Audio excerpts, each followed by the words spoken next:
Now, and We're on.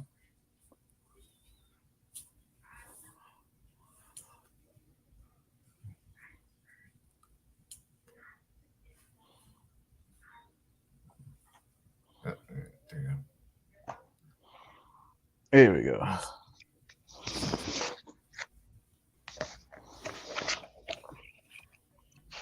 I'm trying to see, wait till Antonio gets on here, but it's like,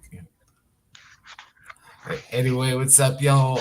Special Saturday edition of Embrace the Thirst going on. Yes, it is a very special episode. It is about Survivor Series and War Game. Now, why we talk about these two? Well, next month we got Survivor Series War Game. Yep. Next month, of course, by WWE. But if you want to know about the history about it, we're the right guys to do it, to talk about it, and give us some good moments Hey, about the good you old. didn't say right, guys, did you? Yeah. Okay. Yeah. The right guys, All right. not the right. That's how I wanted to make sure because I was like, wait a minute. That's hold on. Tone. Yeah. Mike. Tone. Mike. Check your mic. It's a little wordplay. That's all. That's all. Oh, okay. All right. All right. Hello. Hello. Oh.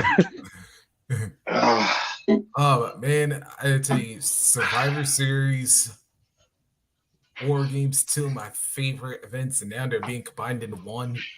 And what's the word I had in my? You gotta think this too, that the Survivor Series was pretty much a little petty game with WWF at the time because that was traditionally for Starrcade, and they just came out and pretty bullied their way and made Survivor Series. So, and you know what? The crazy part about this, I just found this out. Both of them origins came out the same year in 1987. From War Game from 87 from Dusty Rhodes, and 87 and Survivor Series 87 by Vince McMahon. I'm like, well, god dang. And you gotta remember this too. Great American Bash was not just a one-off thing; it was actually a Great American Bash tour.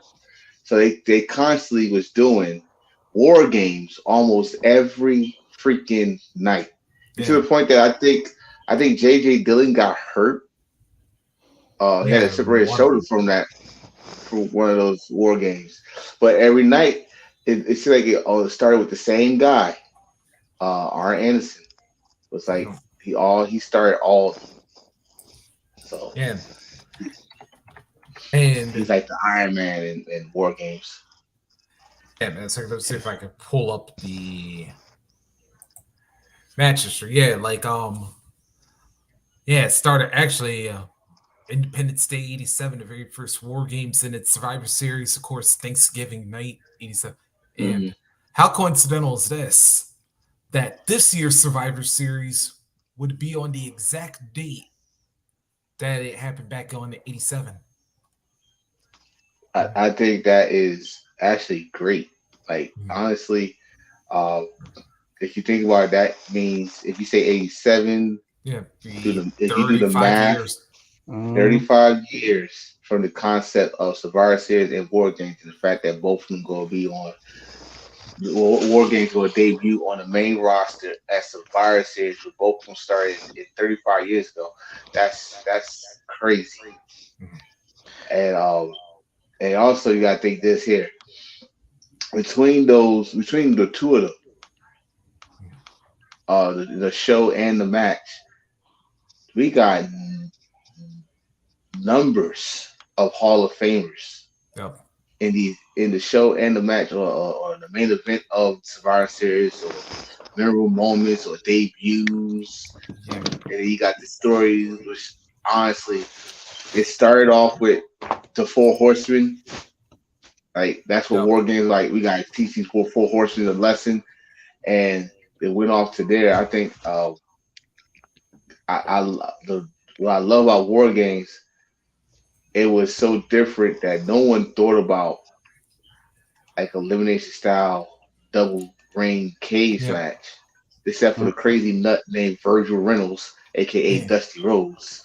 Coming in public, if you and he brought it out in public, if you will. If you will, baby. You gotta understand, baby. We're trying to get ratings here. Yeah. The plumber. He's trying to get. Now, don't make me do my Mike Tyson on this motherfucker. Don't make me do it. And here's the crazy thing when you look at this matchup here. That let's run down the list of who was all in this one. You had Dusty Rhodes, the Russian Nightmare, Nikita Koloff, the Rude Warriors, and even Precious Paul Ellering against, of course, the world's champ, Nature Boy Ric Flair, Double A, Arn Anderson, Tully Blanchard, of course, the total package, Lex Luger, J.J. Dillon, and the very first one, like I said, on July 4th, 87. And then since then, the names added to the list of War Games. You had Big Bubba. You had Ronnie Garvin. You had the Rock and Roll Express. You had the Midnight Express, well, Lane and Eaton version. You had Barry Windham. You had Sting. Sting. Now, when you bring up Sting, you said that War Games just popped my head. It was I think it was 92 or 93, where he came back for injury, but he had to team up with a guy that he had story history with, which was Nikita Koloff. Yeah, and they had 92. Line. Yeah, right. And it was a trust issue. And when they got in the ring, like for some reason they just said, "Let's hug it out," and the crowd went crazy for that. Yeah, like that was a huge pop. Before they said "hug it out" chants, that was a huge pop. Like Sting hugging Nikita Koloff, because if you remember, Nikita Koloff came back and he said, "I want my United States title back." Sting had it. No, it's actually Luger was the one he attacked, but then at Super Brawl that year, he came down and Sting shoved Luger out of the way, and he took the Russian sickle. Yeah, but that started a war. But I still try to remember how Nikita became a face again. But the fact that war games, I think it was Rick Rude. I think Rick Rude. Yeah, because like the Dangerous Alliance showed up. There was some post Super Brawl 2 party in Milwaukee after Sting beat Luger for their world title. Then Dangerous Alliance is starting things up, being how Rude retained, and then somewhere Nikita came out and just attacked them.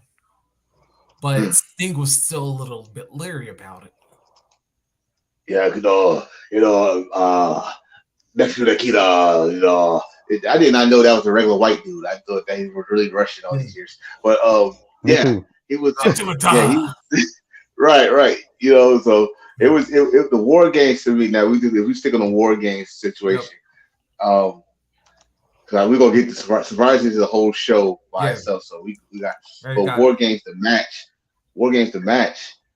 Another one that came to me when the NWO and the Four Horsemen, and they did a parody of the Four Horsemen of Arn's retirement. And Kurt slammed the door and Flair and backstabbed. Yeah. Spot. If you remember, but you want to know what's crazy though?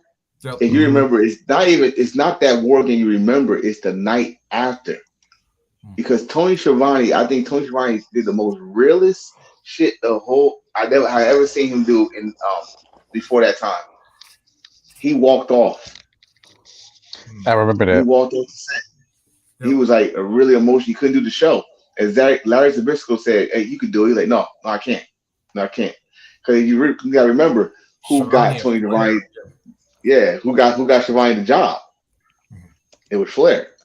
Gave that young dude a no mustache. Well, the Magnum PI mustache, having Tony Schiavone back in like 83, 82, 83. And that friendship went years and years. So they played with that. And they made it seem like Rick was going to retire or something, like his career was done. Yeah. And it was a good story. He disbanded the Horsemen shortly after. Exactly.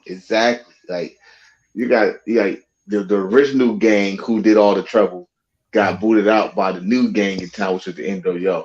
So it was an awesome storyline, and the fact that like you said, Hill, the spot he gave me your spot, and oh my god, that spot. That promo was funny, and think about also about the night after that, Kurt Hennig came out in Ric Flair's robe with the sleeves cut off. Oh god, yes, I remember that one. And he won the US title. Right. But no one disrespect Ric Flair's robes. Before then, no one. You couldn't even touch Ric Flair's robe. None than cut the sleeves off. So that was a funny situation. But you want to talk about war games that had an effect? Let's go to the year before. We had the first NWO, and then Lex Luger, Ric Flair, Arn Anderson, and then Sting. Yeah. Supposed to be Sting. But the fake Sting. But then the real one showed up, and then. But you know what's crazy about that match? You ever look at that match and wonder why everybody stopped fighting? Like, go back and look at it. When Sting got in, everybody just stopped, and he taking care of everybody, and then he walks away. I'm like, what y'all amazed? He told y'all it wasn't him. He proved it when y'all stopped. And even Ric Flair, he did his little woo and all that stuff. But Sting was out. He left. Yeah. You know what? That also led to another thing, hypothetically speaking, because technically, shouldn't the match have stopped kind of right there? Because although there wasn't technically a submission, that Sting kind of just said, I'm up and out. Well, this was the first time that War Games had a stipulation, which was if the NWO wins, they could buy for any title, anytime they want. And there was no submission. There was pretty much Lex Luger is the one that quit, by the way. He's the one that quit. Well, because technically he got choked out. So yeah, he got choked out. Then he tried to crawl for Sting, and they just kept stomping him and stuff like that. But that was the first time the War Games had stipulations to it. Yep. And but if we have now, we're going to talk about stipulations. The year after the Ric Flair situation, where it was like 3 different teams. Yeah, that's a War Game 98. Huh? Yes, you use phone. Yeah, Team WCW versus Team Hollywood versus Team Wolfpack. Oh no! Remember, it was not Team WCW. Oh, it was Team Piper. It's Team Piper. Yeah, it was Team. They call themselves Team Black and Blue. And you remember, Piper got all those no names to beat him up and say, "Okay, you're my team. You're my team." No, wait, that was uncensored because remember. It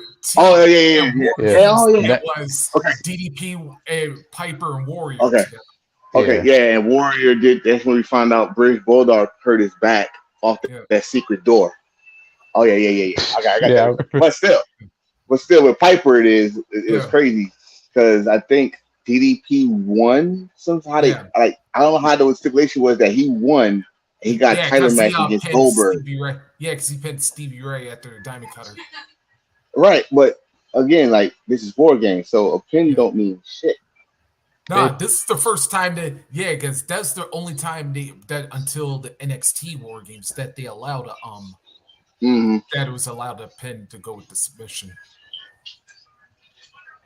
Yeah, it was pretty crazy, but that was WCW around the time for 98. Well, my thing was that the last War Games? Because I don't remember a War Games after that. 2000 at WCW. Oh yeah, because they did on Nitro. There we go. Yeah. That was Triple Cage. Yeah. They really tried to get their reins back by putting War Games on national televised. But I think like what I love about we always talk about the impact that Paul, aka Triple H, has been doing. But one thing I gotta say about him, he is very historic. He don't they say he the what they call him the game, the game of course. The tribute. Cerebral assassin. Yeah. Something like that, or he's a player. Know how to play the game and stuff like that. He know the business. True. He's a fan. He's still a fan. Mm-hmm. So the fact that he brought back the War Games, which we heard that, I think I'm not the only one that got excited. But when we saw it with no roof, I think I was probably the only one that was still excited because the athletes they got today, that wouldn't work with a roof on it. I guess it's. I would say so. I was taken back when I got a roof. I'm like, ew, where's the roof? Right. I'm very traditional. Yeah. But actually, you know what? I was glad that they, in some aspects, I was a little skeptical about the no roof on it. But then again, I was also glad because then we didn't have a Sid Vicious Brian Pillman moment like we had in '91. Right. Oh, right. yeah. You got to remember, the NXT, these are guys that just came out of the Indies. So they don't know. They still think about going hard, which made Takeover one of the best damn shows that they had was every Takeover because they still go hard for the fans. But the reason why I think I was like probably a small majority of people that loved the no roof. Think about I think it was the second one maybe where Ricochet was on there and he did that fucking 630 off the top of the and stuff. Like you couldn't do that if you had a roof on. Like you had bare minimum to do. Like you just said. You said Brian Pillman. His name was Flying Brian, but he couldn't fly in the damn in the War Games cage. You know what I mean? Yeah. Like there's no fly zone in the War Zone, like the War Games cage back then. But now with the athletes we got now, with the wrestlers we got now, I know some people don't like it's a lot of people out there that still don't like the dives and all that stuff. But with War Games now, which I hope they keep with no roof now for Survivor Series, you got more things to go, and then you got extra stipulation on that one. If you leave the cage, the match is over. It's done. That's basically a surrender. Yeah, this is a surrender. Right. You quit. You quit. You're leaving. You're leaving the war zone. You know. So and I like it. That throws me back to Sting walking out because that was like, wait a minute. Even though he didn't submit, he kind of just pretty much like quit right then and there. Although not. And don't forget Tony. He told him fuck off. Yeah. Yeah. Fuck you. But also to throw some other names that were part of the War Games. Steve Austin. Thinking of, yeah, of course, in the Dangerous Alliance matchup. Dr. F. Steve Williams, the Fabulous Freebirds, of course, Fatu and Samu, the SST, the Steiner Brothers, Larry Zbyszko. We can't forget about Mr. I Stab RN 20 times. Sid Vicious. The original Scissor. Yeah. Like I said, dude, Pillman and Arn, like, good lord. Vader was a part of one. Hey, how about this one? Booker T. T and when they was this Kane and Cole. Yep. Yes. Oh yes. Yeah. Goldust or Dusty Rhodes. Yep. Ricky the Dragon Steamboat was in one. Nasty Boys. Yep. Terry Funk. Which, by the way, Lord, I was surprised it took that long to get him in one because I was like, Terry Funk. I had to stop Terry Funk in War Games. Can you imagine the lunacy that he could have came up with if they would have let him? I mean, you got like we brought up matches before when we did the stipulations and the cage and all that stuff. We were talking the Thunderdome. He was part of that. We even talked about last episode because I was watching it while we were talking about it. With Great Muda missed the damn fire out. God. To have Terry Funk, Terry Funk in the War Games with that brand iron and just as crazy as he can be would have made so much sense because honestly, you could do. That's another thing. The concept no one really got from War Games. You could do whatever you want in War Games until like later in life they got the concept. But I don't know why the Horsemen never thought about like really cheating in War Games, like really getting down deep and cheating. Believe it or not, the first person who really thought of it was the Dangerous Alliance because remember at one point, Paulie had Medusa climb the damn cage and try and slip the telephone in, and she climbed up the cage the first time. Yep. Yeah, that's the first time someone got on top of the roof of the cage and Sting followed her. Yep. And so it's so much history of war games. And why everybody loved this match and why it took so long, because you think about it, WWE been teasing it for years. Like you had Hell in the Cell, that was pretty much the closest you go get to war games with a single ring. And they've been teasing it for years. And once they brought WCW, they had all the concepts and they had Dusty Rhodes there to give them the okay to do it. So now once you had the success of it in NXT, and everybody keep on saying you might as well put that in your Survivor Series. You might as well put that. That's the perfect way to put War Games, where it was, around that time it got more famous. I'm looking forward to it. And the thing is, I don't think WWE can mess this up. I know I'm giving them too much credit right now because they really blew my mind last night with that segment. If this was WWE under Vince, they might have. But under Triple H and Stephanie and Nick, I was like, if this is mostly Triple H in charge of the control, then no. Let me say this. If this was Vince McMahon,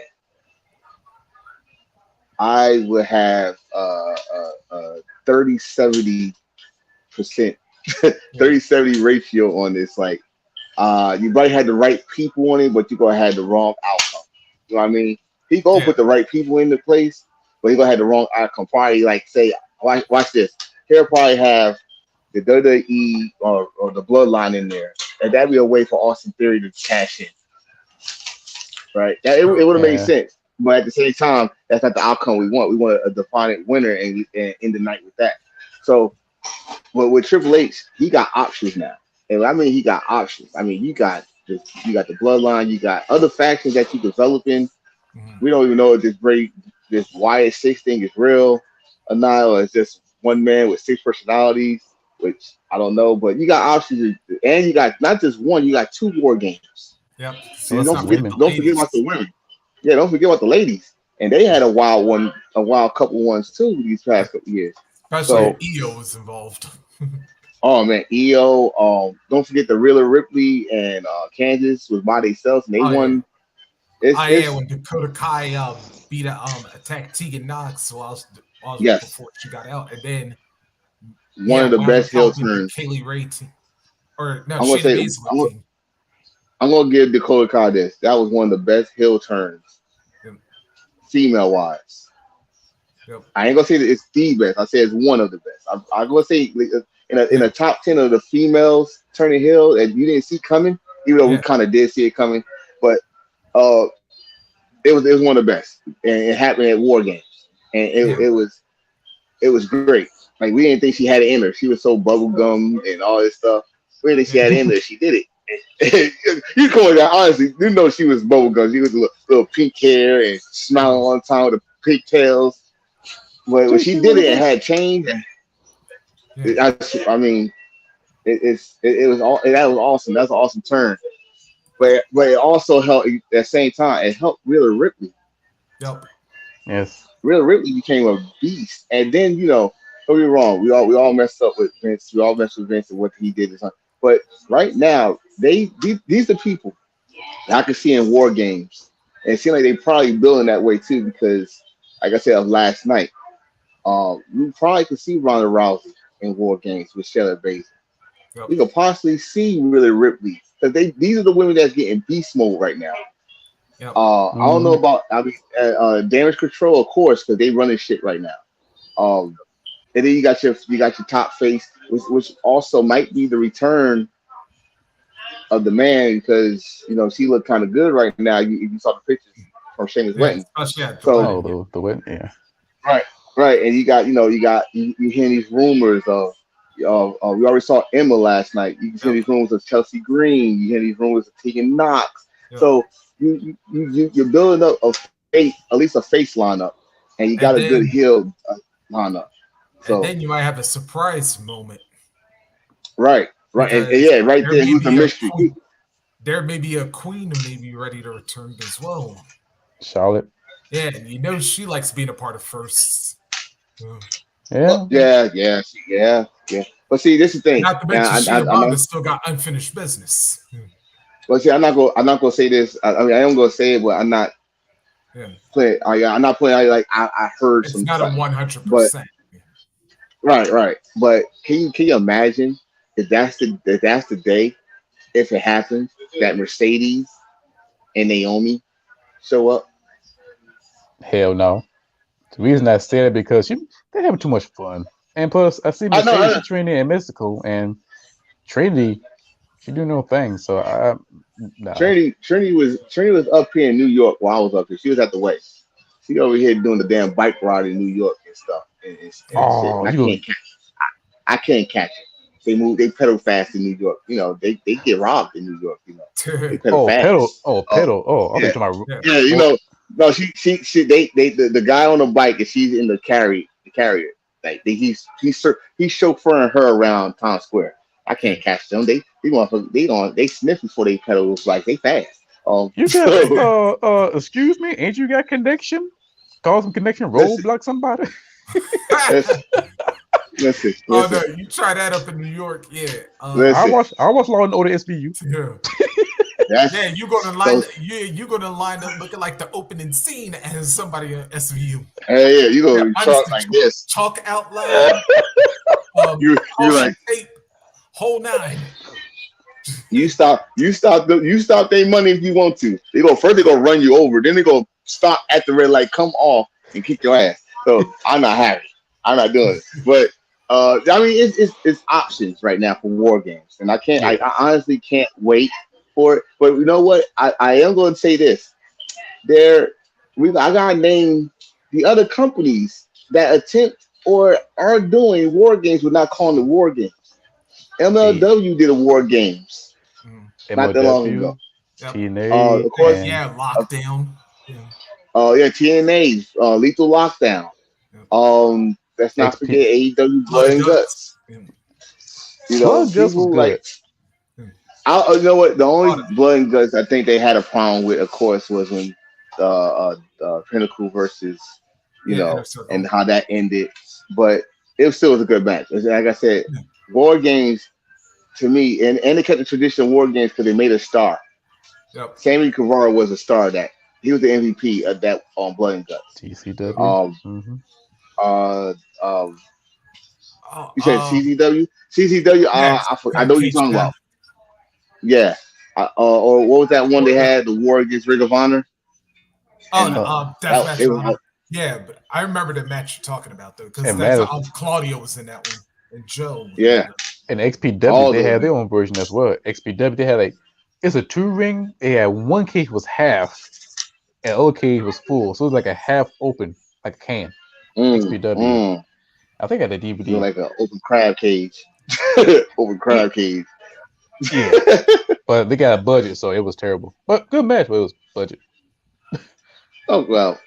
Remember, we raised the negatives, overshine the positives. So, but I mean, the other like I said, war games, and don't forget this. How about this one? And even in WWE itself, the Elimination Chamber was their war games. Yep. Close. Yes. Right. It was the closest. Yeah, it was the closest.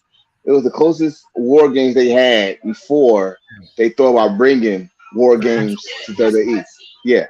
So I think honestly, for WWE to do this, one, when they say they listen to their fans, they finally listen to their freaking fans on this one. And it's I don't like I said, I don't see them. I know it's a lot of people like, oh, you putting too much faith in them, but I don't see WWE failing in this war game because I know they're gonna put the right people in. You see, if you pay attention real good, you can see the people that's gonna be in the war games already. If you think about it, like look at the feuds we got right now that is like damn near hatred feuds. Drew McIntyre and Karrion Kross. That's hatred. Like we got to sell this one way or the other. Like we all know Drew will get his win back at Blood Money pay-per-view. But they got to sell it in war games. I don't know if they trying to do this hit roll thing. I'm not saying that's not gonna be in the war games, but I know it's not in the war games. Nah, they ain't gonna make it. Hell no. But you got these other feuds like how can you imagine they go back to Matt Riddle and Seth Rollins or Seth Rollins and Mustafa Ali now? It seems like that's getting heated because they go in the crowd beating up each other and stuff, right? Mm-hmm. They'll find a way. If they're not gonna use faction versus faction, they'll find a way for everybody to sell their differences in one match. It'd be like one-on-one feuds or tag team feuds. If they go in that route, it'd be like an old school traditional Survivor Series, like back in the days in the 2000, no, back in the 90s and the 2000s, where you got big matches, but you got rivalry matches put in the pay-per-view, treated like a big four instead of like brand versus brand. I mean, say that, but all the brand versus brand shit. For this one, I can see shit happen. But yeah. I will. Wait. Do we want Raw versus SmackDown for the War Games? I mean, if that brand was strong enough and keep it like a traditional brand, I wouldn't mind seeing that. Keep the traditional thing going. Well, SmackDown been good for a while, even before Vince left. It was actually at least entertaining. We know why. But Raw been getting good.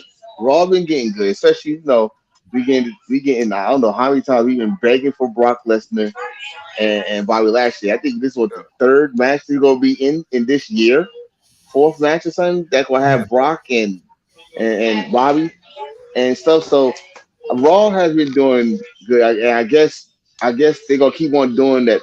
This USO thing. They get to come to the show, blah to the draft. But for Raw versus SmackDown, you get the right people. Yeah, I can see it. Oh shit! You forgot ECW. You have the Ultimate Jeopardy key. Wow. Yeah. Wow. Are we talking the original ECW? Yeah, because this was franchise, Public Enemy, and Mr. Hughes against Terry Funk, Hawk, Kevin Sullivan, and Taz for the ECW title. We never give Mr. Hughes any credit because he's the only black man we know wearing the sunglasses and still kick ass. Oh, in March '94. Okay, let me just put this out here. I hated Mr. Hughes. Yeah. You know what? I hate Mr. Hughes, not because of him though. It's not because of him. It's because of the booking they did on him. Yep. Like they couldn't find nothing for him except for being someone's fucking lackey, a bodyguard. Yeah. Like it's not him. Outside of the big cat. Yeah. I mean, who? Like, watch this, Reese. It's not like my hatred for Ahmed Johnson or anything. You really glad I didn't throw this flag on the play now. but it's a difference. Like Hughes could have been a big major star, right? Anywhere, WCW, ECW, WWF. But yeah, I don't want to change the subject because we're talking about War Games right here. But y'all brought him up, and I gotta get this off my damn chest. I don't like Mr. Hughes. It's not because of him. Curtis, you are all right with me. It's just the way they booked you. If y'all didn't know his real name is Curtis, you're cool with me. But the way they booked you, it was like so wrong. It made me despise your character. How about that? Your character, not you, but your character. I ain't like Mr. Hughes. It was cool though. I did gotta say it was cool that he could wear his glasses the whole match and it never falls. They like karate type glued to his side of his face. I swear.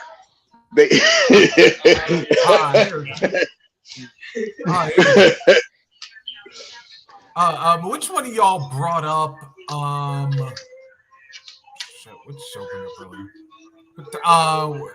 Ring of Honor when they tried to do it. Ring of Honor versus CZW. Yeah, there's that one. That'd be me. Yeah.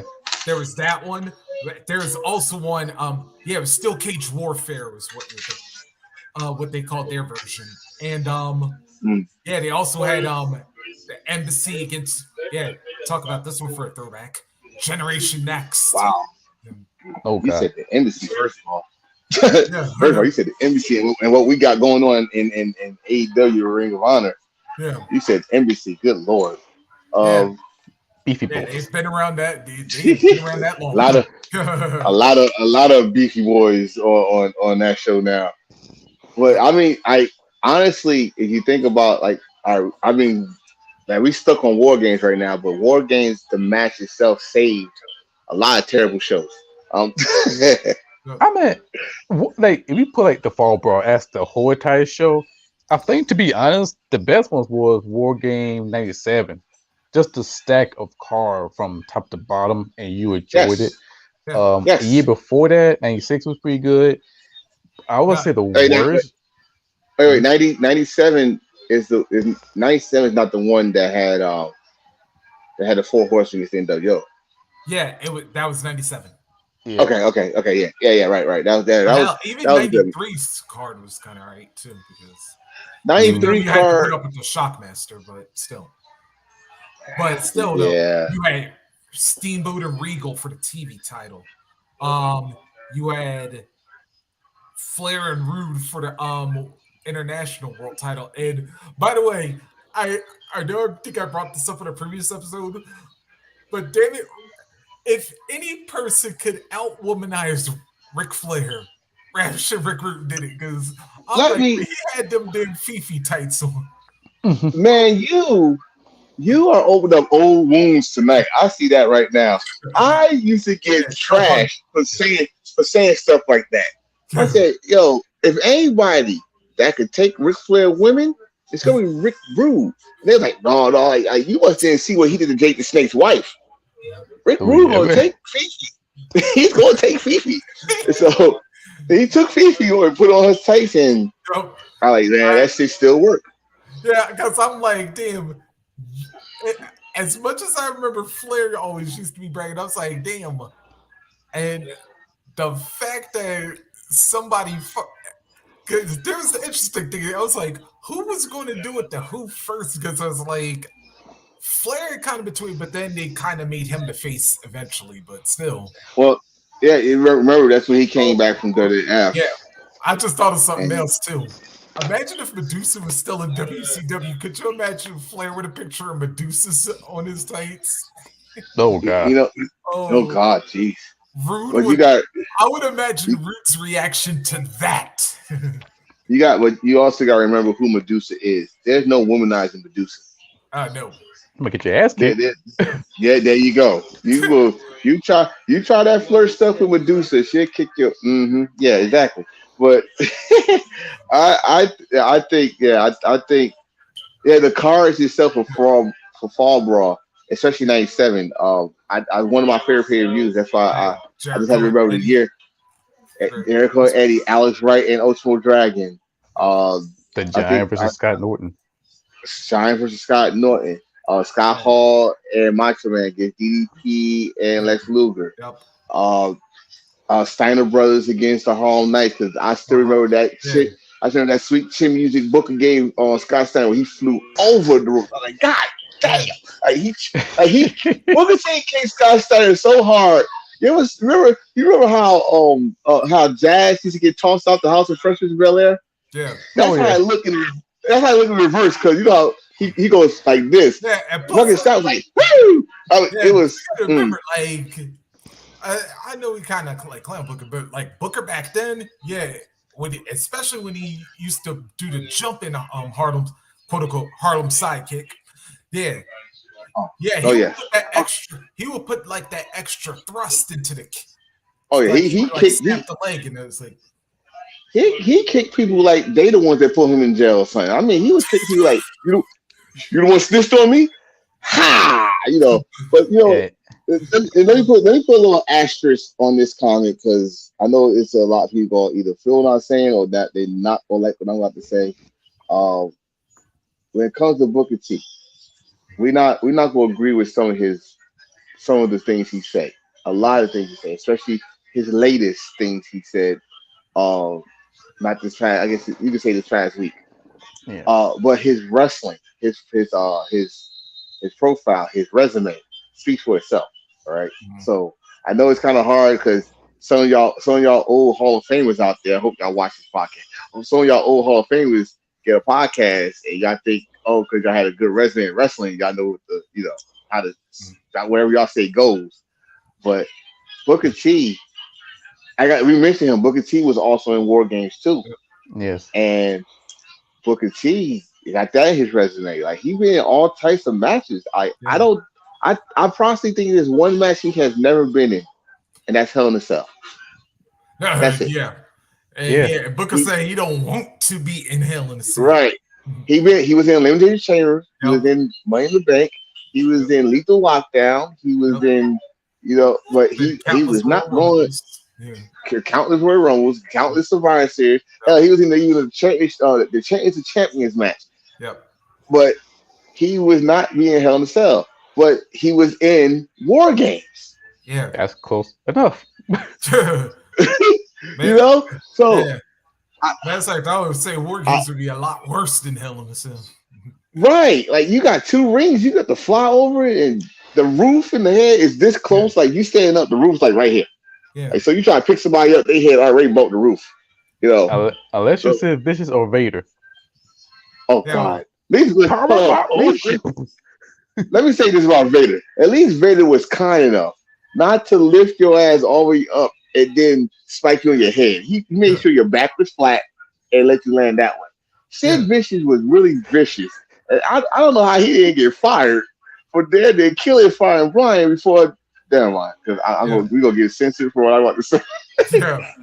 I was like, And by the way, if anybody ever does watch that War Games matchup, watch the first one. Watch the first powerbomb he gives him, because that's the one that literally does it. But don't forget this: Fire Brian came in injured already. Yeah, because the Horseman jumped his ass. Like the storyline was, Yeah, but he had to. They whooped his ass. The Horseman whooped that ass, and Sid just said, "We're gonna give you a permanent vacation.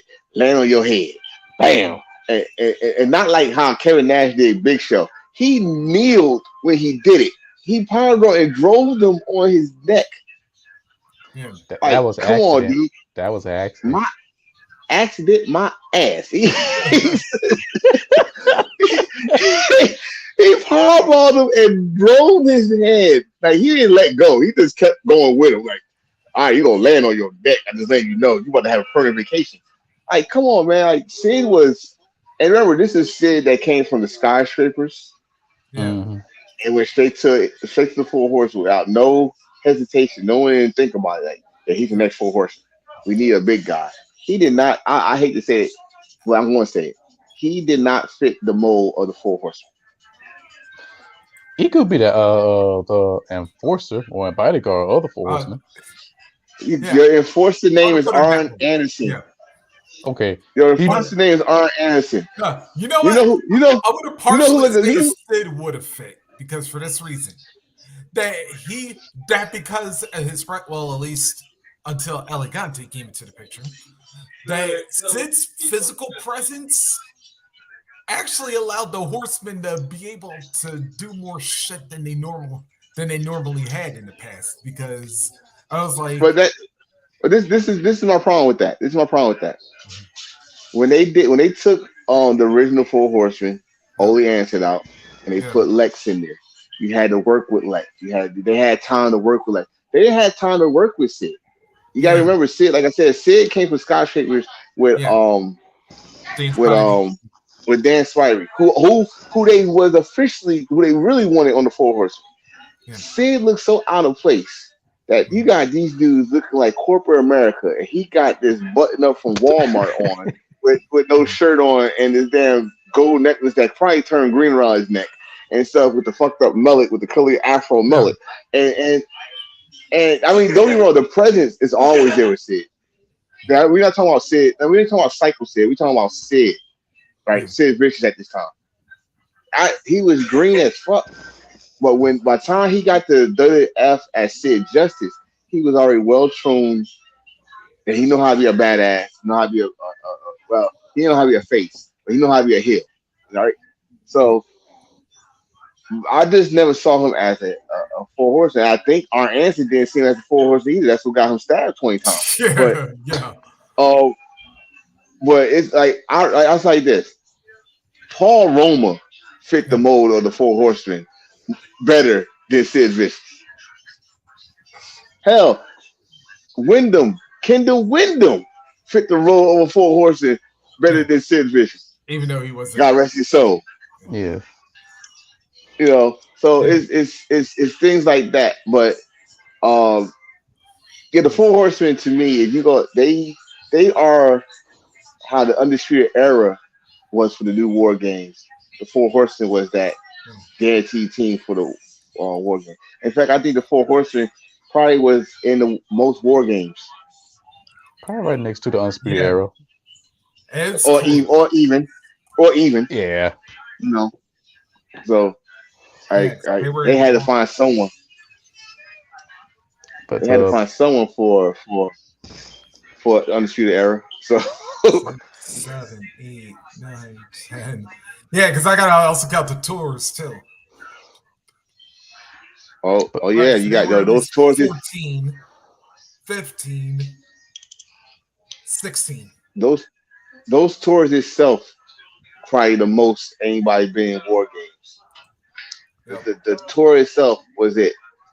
I just huh? Okay. I but that's why I like. Now we go to the new school of War Games. That's what I love about Undisputed Era. Like they was the first ones to win when it came back. And then it was like then the 8th year they was in War Games, and I think they had like a losing streak until the pandemic War Games.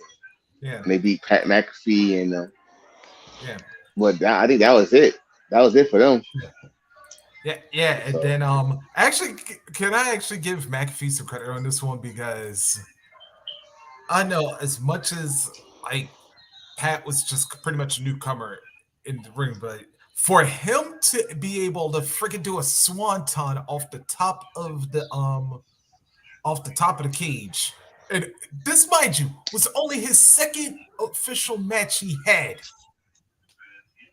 I was Pat McAfee is a rock star. Yeah, to go and be willing to not only deliver bumps like that, but then to take them, because Undisputed, they were dialed in on McAfee the moment he got in, and it was just like, oh yeah.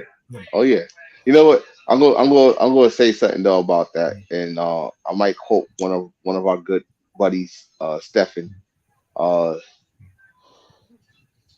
He don't like that. There's celebrities come in. They do a good job. They take it seriously. They take the spot for other guys. But when it comes to Pat McAfee, I say he earned it, because he actually did. He actually started in NXT, unlike some people. If y'all know where I'm getting at, y'all know where I'm getting at. He actually started Paul Logan, Bad Bunny. Yeah. I mean, I put Dominic in there.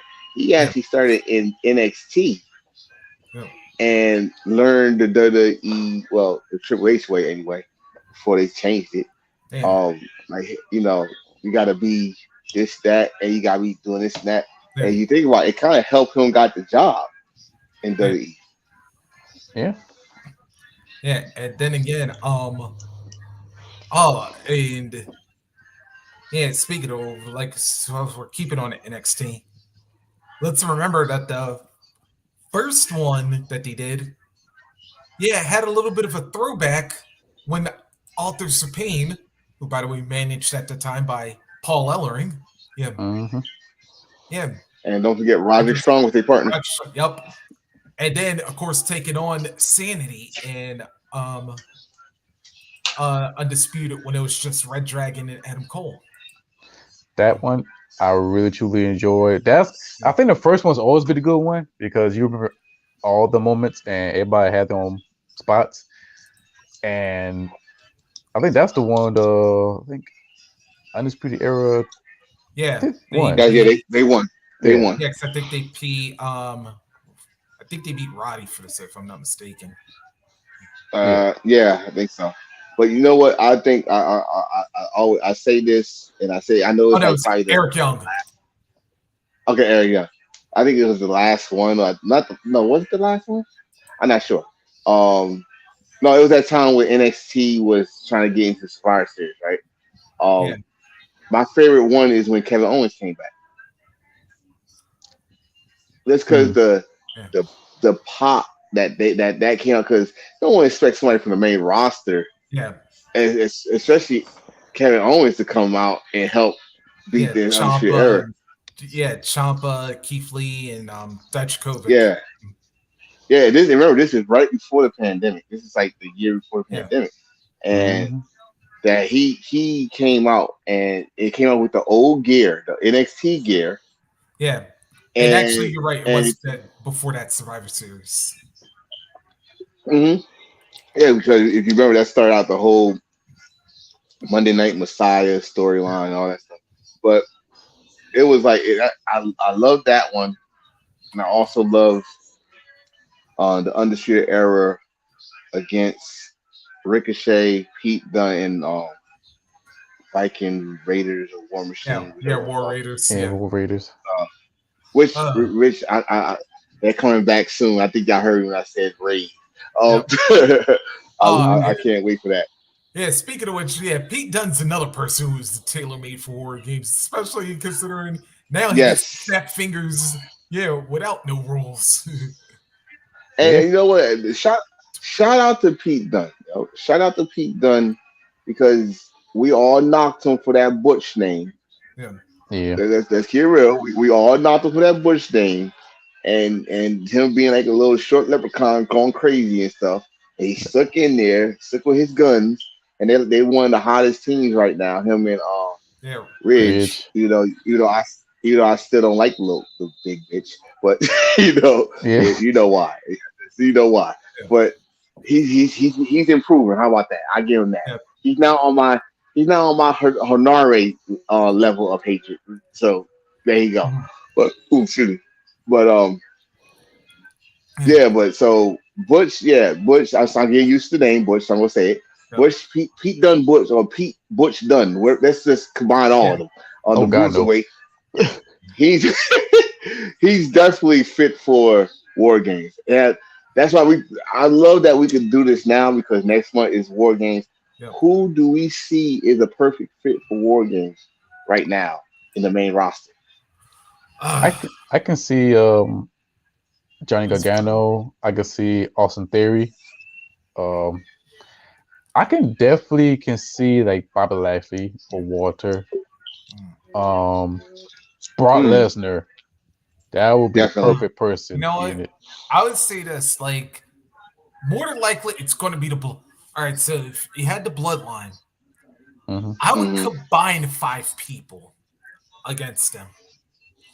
And watch this, Reese. Watch this, Reese. Hold on, before you finish, watch this. We got a storyline. You think about it.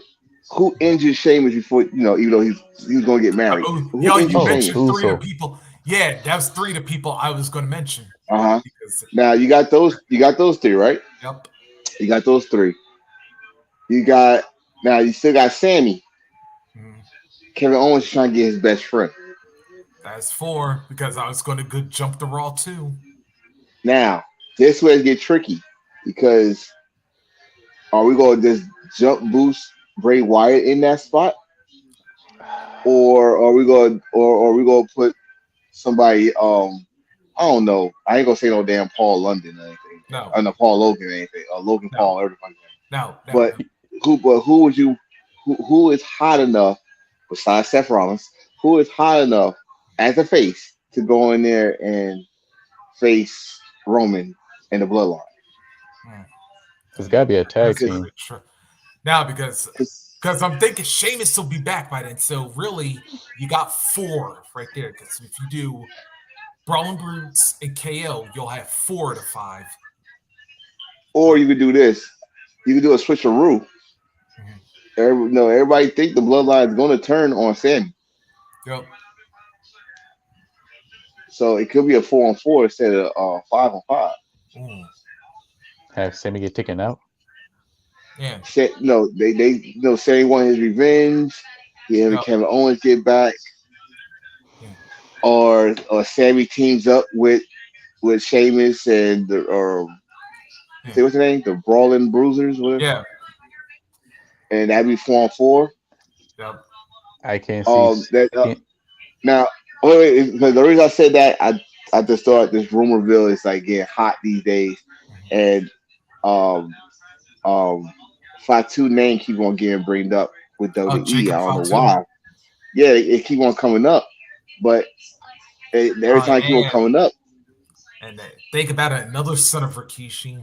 So yeah, no, that's not Rikishi's son. No. That's that's Tango Kid's son. Tango's. Too many damn family members. Because I'm thinking of the Fatu name because I'm like thinking. Yeah, I'm telling you though. That's what's name. That's what's name. Tango Kid. I am. Just like his damn father too. But yeah, so you got Jacob Fatu, rumor name. If he come in the bloodline, holy crap! Oh my god! And especially if him and Solo are together. Oh my god! Oh, but then how you go book that though? Because your cousins, Solo brothers, are the tag team champions. Unless you take the other set of belts off of them. Just leave them where they are. Just let the bloodline expand. Or I say use the Freebird rule. Yeah. I'm about to say this is no damn MCU. We can't expand the whole shit. Either that, or you do it this way. Like if you ever go back to, and Lord knows they need to soon. If you ever go back to one roster, then it's you have either Solo or Fatu, one be the Intercontinental, one be the US, WWE champ. There you go. Yeah, I mean, now again, we don't put fake news. We just put theories on here. So, but but I see a lot of people I see a lot of fits. I already named Kevin Owens. I can see Seth in the War Games. I can see Matt Riddle in War Games. I can see a returning Randy Orton come back in War Games. How about this one? This might shock you. Elias. That would be crazy. It seemed like that'd be a wild card. Elias be a wild card. Yeah. It seemed like he improved. He improved to me. I know it's one match. Yeah, but he's not big enough. All right, when I said big enough, he gotta be like a big star to be in the War Game. I'd rather see him be in an Intercontinental Championship or US title picture, and then you'll build your way up to War Game. War Game is kind of like the All-Star compared to Survivor Series, WrestleMania, and Warrior Rumble. Yeah. That is your All-Star / Pro Bowl. Or let's go to the guy who won last year.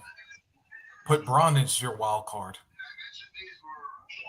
But see, champion. See, this is the thing about when I say that, like, wild card, because remember I said about the one thing about War Games, it makes stars. What would make Elias even big if he's in that game and even give it a great performance? Like, he already got the crowd when he say WWE stands for. You know how hard it is to get the crowd to say something, to chant something with you and stuff. So he got that. If he get a good performance, he could skyrocket. I mean, look what they did for what's her name, Cara Jade last year. Yeah, the performance she did in her War Games with a messed up arm. You could have thought she was about to win the title, which everybody thought she was going to win the title. But you thought she would win the title. Oh, shit. Look at Raquel Gonzalez the year before. That's like she Raquel, and then she won the title. Like, you know, like I said earlier, or Rhea Ripley, Tommaso Ciampa, Braun Breaker. Braun Breaker, he made himself known. That him, because him, Carmelo, Waller, and D'Angelo, of course, all beating the NXT old school with Dunn, LA Knight, and DIY. Yeah. I wouldn't even consider LA Knight an old school. Yeah, he just got there not that long before they turned it to 2.0. Yeah. But that is true. But I mean, War Games right now, uh, it'd be open season. I think if they put the right people in, the right story, I think it can't fail. War Games can't fail this year. Even for the ladies, it can't fail. Like we said earlier, you got a lot of situations going on. You teasing Shayna Baszler and Ronda Rousey together. You got damage control. So that's 5 right there. There's your 5 heels. That's your 5 right there. My lord. So who you got? Oh God! When I say that, I just thought about that means Natalia just turned face again. Yeah, new Big Show. Yeah, Lady Big Show. Lady. Oh, how dare God. you? I was. Or wait a minute. All right, how about this? Like, who's another somebody? I can't call her Lady Luger. If she do this, but I don't think we happen. Oh God, Lord. But if that happened, the Mars squad, the Mars star, then you got the 2 squad: Bianca Belair, you got Asuka, you got Candice LeRae, you got Liv Morgan, and Becky Lynch. Not Becky Lynch. You know what? Yeah. Maybe, or they go flip Charlotte again. Yep. Speaking of people who switch back and forth, and that's your 2 squad. But see, if you go put Liv Morgan in it, Liv Morgan got a little thing going on with Sonya Deville right now. Yeah. Which I think they'll take her out before they'll take Sonya. Yeah. By then. Yeah, because or Sonya will cause Liv Morgan to come in somehow. You know, let's put our WWE caps on. Oh, Sonya will pull a Shawn Michaels in the Elimination Chamber. Exactly. She attacked Liv before she would get in. Do an edge to Kofi Kingston Elimination Chamber match. So it's a lot of stories you go with that. But we got like I said, we got the 5 heels. Like I said, Bianca Belair got to be one of them. She got to be one of them. So you're going to have the Raw and the SmackDown Women's Champion in the Elimination Chamber match at the same time, right? Yes. So you got Bianca. You might have a returning Asuka. You might have a returning Alexa Bliss, who I think would turn heel. Yeah. Right. Then after that, you gonna have either Natalya come back as a face, but who is going to help her? Like that's wide open. Like especially on the SmackDown side. Yeah. SmackDown side, their women is kind of they get injured kind of fast. What Shotzi? Rachel Raquel? I can see Shotzi and Rachel Raquel will be there. Just bring that tank and just. It is War Game, so yeah, you shoot through tank. I mean, yeah, that makes sense. That makes sense. You gonna have War Games, at least bring your own tank. Damn, you know what? So, if she would have wrestled in WCW, have No Limit Soldier, oh my god, you know how dope it would be. Oh Lord. Sacha Blackheart, platinum tank. Minus what's that big dude? Tank. Screw that. She'll be part of the Misfits. She'll be part of the Misfits. Oh no. Shit. Compared to a Major Guns? But No. Hold up. Wait a minute now. I would. Where's my flag? Where's my flag? Can play? Can reverse? Listen. Shotzi be the wrestler. Major Guns would be. Yeah, well, Major Guns. Yeah. She'll be the heavy artillery. Well, maybe not heavy artillery, but you know what I mean. Oh, it's heavy. I just the not so secret weapons. Yeah, right. Yeah. So, I mean, that's the ladies might be easier than the men for War Game because you got so many options with the men. True. And it's not like let me look like this. It's not like Cody gonna come back anytime soon. Yeah. Or yeah. Let me say this. If he didn't get hurt, how ironic would it have been for Cody to be part of War Games, match that your daddy made? Yep. Because remember, your brother also popularized. Right. Think about this. he was not part of any blood and guts. Nope. He was supposed to be. But then he got. He was supposed to be the elite. Supposed to be the elite against the inner circle, but the pandemic. Yep. Damn, we fucked up. He do come back because he be injured since what, July or June? It was June. June, September, October. Yeah, god damn it. Yeah, he might come back. I don't know. I don't think he gonna come back. I think they're gonna save him for Royal Rumble. See his big ass pop up to the fucking floor. Well, that's not. Oh no, he don't get that interest no more. No more. you remember at the WrestleMania, his head looked like. No, that don't work here. No. That was Raw. No, sir. That was Raw. Yeah, that was Raw. Right? It was Raw. Right? It was Raw. Terrible. But anyways, that's about Survivor Series. Survivor Series. I go first on this one. Yeah, go. The first Survivor Series I watched was 96. And to this day, that's my favorite Survivor Series, right next to 97, 98, 99, 2000, 2001, 2, 3. I give it a pass. 4 was good. 5, 6, 7, 8. And then the PG went downhill. But 96 was good. But 95 was classic as well. 96, 95, 94, 93 was good, but 96 was hold deep to my heart because the debut of The Rock. Yeah, debut of The Rock, awesome and hard. The debut of, well, of course, The Rock, of course, Shawn Michaels versus Sid Vicious, and we see Shawn Michaels get booed at the Madison Square Garden. Yep.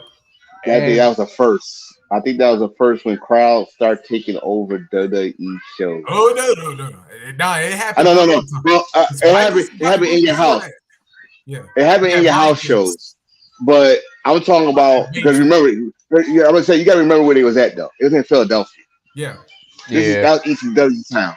But when you come to Madison Square Garden, WWE's Mecca, their home, and you're the champion, and not a heel champion, you're the face, and they're booing you, and they want the heel guy. Well, at the time, Sid was not a face, was not a heel either.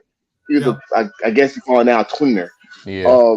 But once he hit Shawn with that camera, we knew he was a freaking heel. I only love that Survivor Series for certain matches, not for the whole show. I love the Undertaker, Mankind.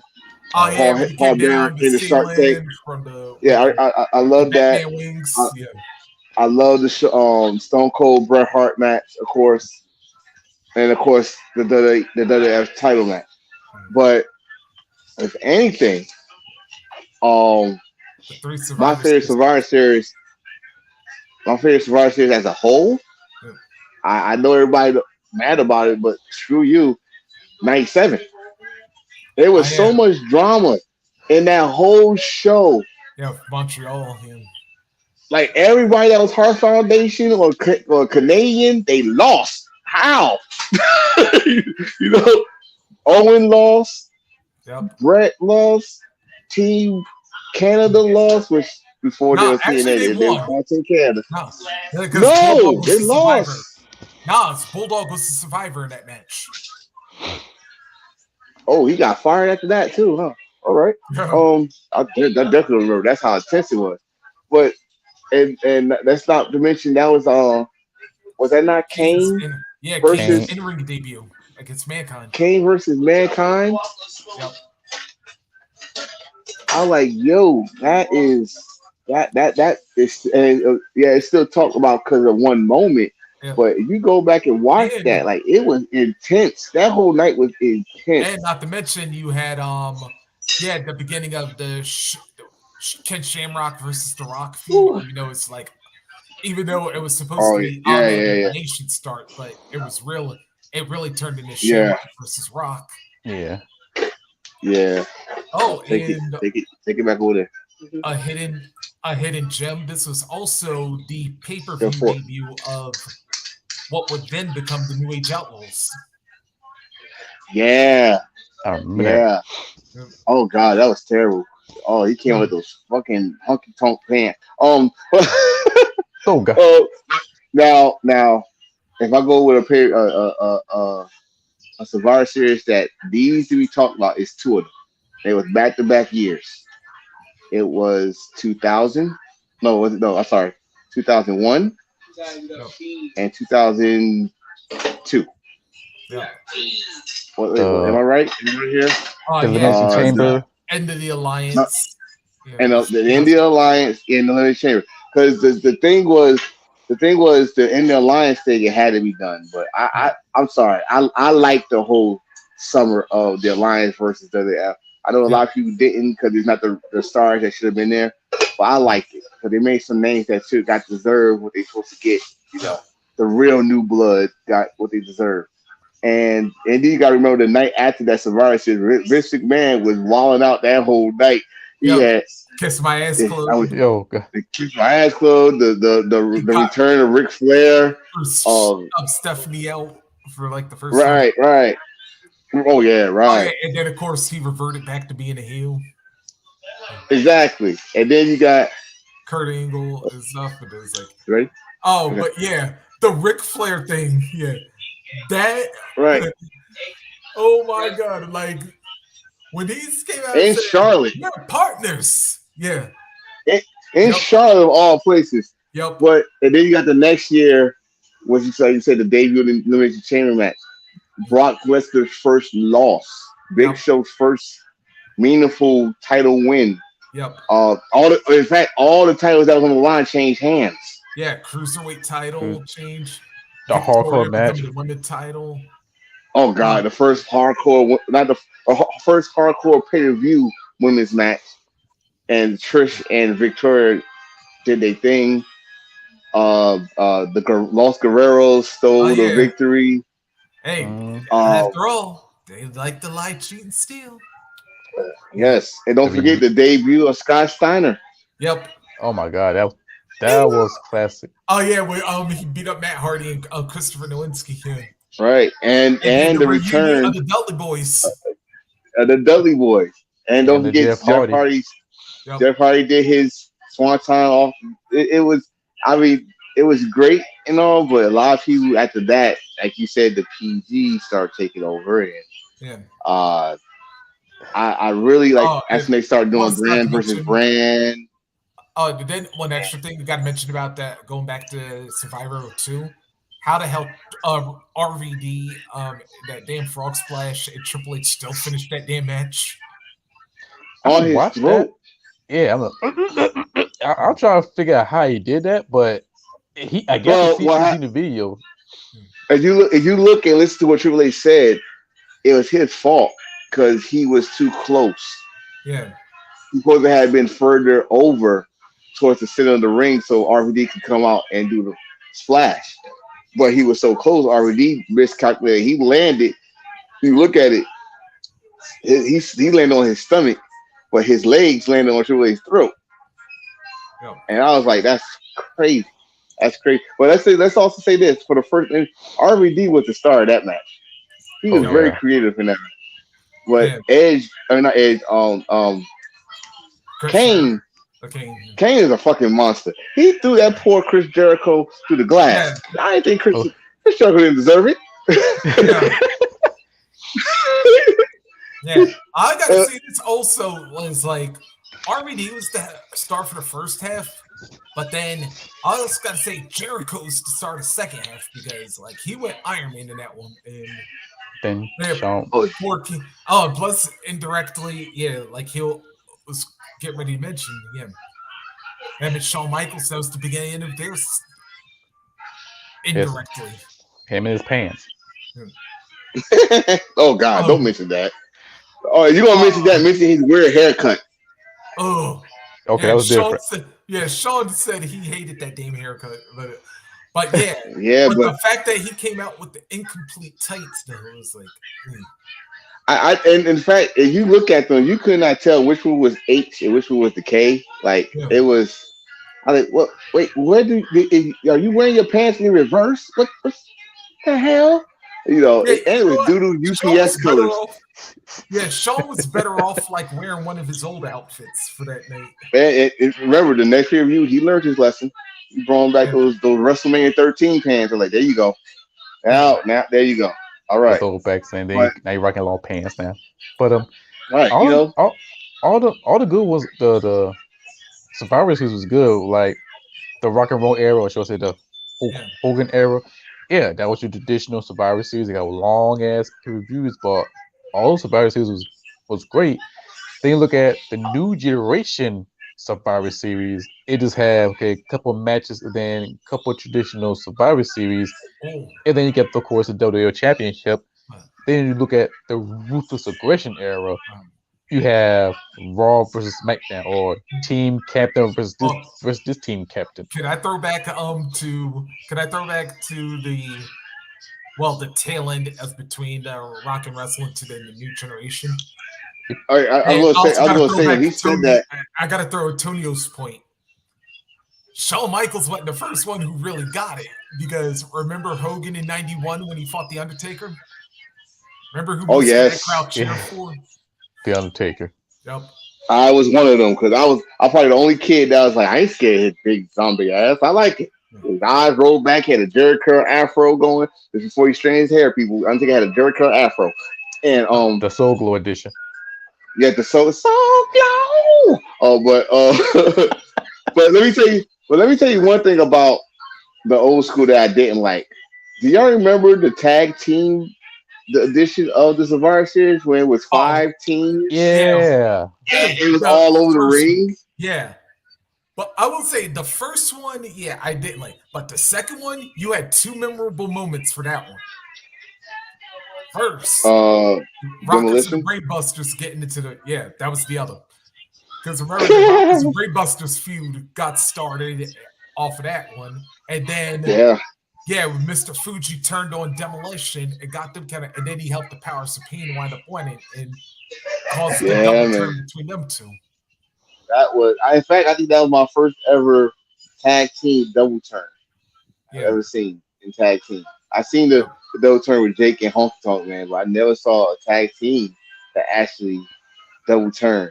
And it's like they, and both of them, y'all, you fake ass Legion of Dooms. They just couldn't get Legion of Doom. You made Demolition, and you got Powers of Pain. It was crazy. And here's the ironic thing is that, and of course the ironic thing was that Demolition were the champions at this point in time. So it's like, wait a minute, why is Fuji turning on his own team? They're the champs. See, Fuji, like, listen, I am Master Fuji. You listen to me, But fellas, I gotta get out of here. This woman about to choke me on live, and I'm not having it. So, all right, brother. But I'm gonna continue watching. Right. Enjoy. All right. On a side note, shout out to Chris Harris. I see your comment. He going back. Can I say that Uncle Harry is Barry William Bray, Uncle Juice Robinson's time with AEW. He said, "Oh, can I get a shirt heel?" Either one drop in and say "Too sweet, my guy." So Too sweet back to Chris Harris. Thanks, guys. Yes. Maybe one day if I had a shirt for sale one day. But back to Survivor Series. Yeah. And I can't forget this one too, because when it was going back to that one Survivor Series, Ric Flair pretty much stole that show, because not only did he and Piper get into it, because they were captains of opposed teams, and of course Flair wound up surviving. But then he got into it with Hogan later in that match with Undertaker. So it was like, you pretty much set the entire genesis of the Royal Rumble at that point. Yeah, that was a build up towards the Royal Rumble between these two guys. Yeah. And during that time, during the whole Hogan era. Yeah. But those are major stars at the time. Like Macho Man, goddamn. The $1 Million Corporation, Andre the Giant. Oh yeah, Ted DiBiase. And then another one I thought of, and the face turn I would have never thought I would have saw. 1992, Mr. Perfect joining forces with the Macho Man, and I still watch that episode of Primetime to this day. Yeah, where Macho Man is like, I got a partner. I'm going to throw his name out on the table. And he's a fact. It could even be the perfect partner. And then I was like watching Vince's face and then Hacksaw, Jim Duggan, and Hillbilly Jim when they were all thinking, wait a minute, you don't mean that perfect partner. And then he's all looking at Mr. And then they was, and I had to admit, like, Bobby Heenan, God rest the weasel. Yeah, Bobby Heenan was $1 million during this entire show. And he was like, Savage, you're gonna pick Mr. Perfect. I was like, yeah, you do remember he's with me and Ric Flair and Razor. And then like Vince and all of them were all stirring the pot up a little bit, and then Flair and Razor kind of did it their own thing, and it was just.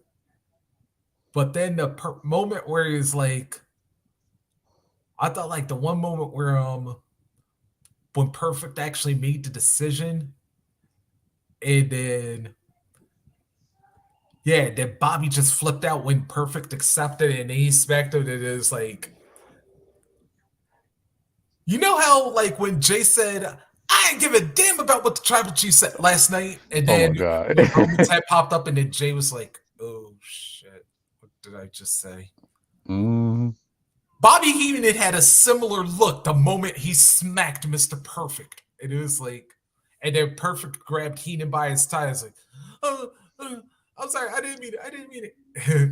Yeah, I'd tell you, that was such $1 million.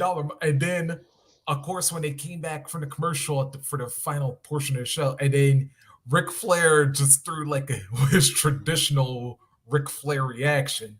And he's just like, you had it all, and he starts taking off his damn clothes and is like Perfect sitting up there like smiling ear to ear and whatever.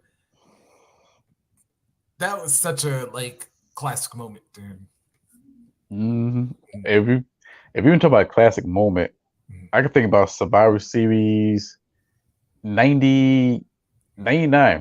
That's where the Big Show win his first major title against The Rock and Triple H in a triple threat match. And we also remember what set that all up. Yeah. Although we didn't know who was the driver at the time. No. That was a good setup after we see Steve Austin fly around like a frisbee, but that was a good setup. And then triple threat match took place. Oh. And then and let's not remember, Big Show, that was actually the second match of the night.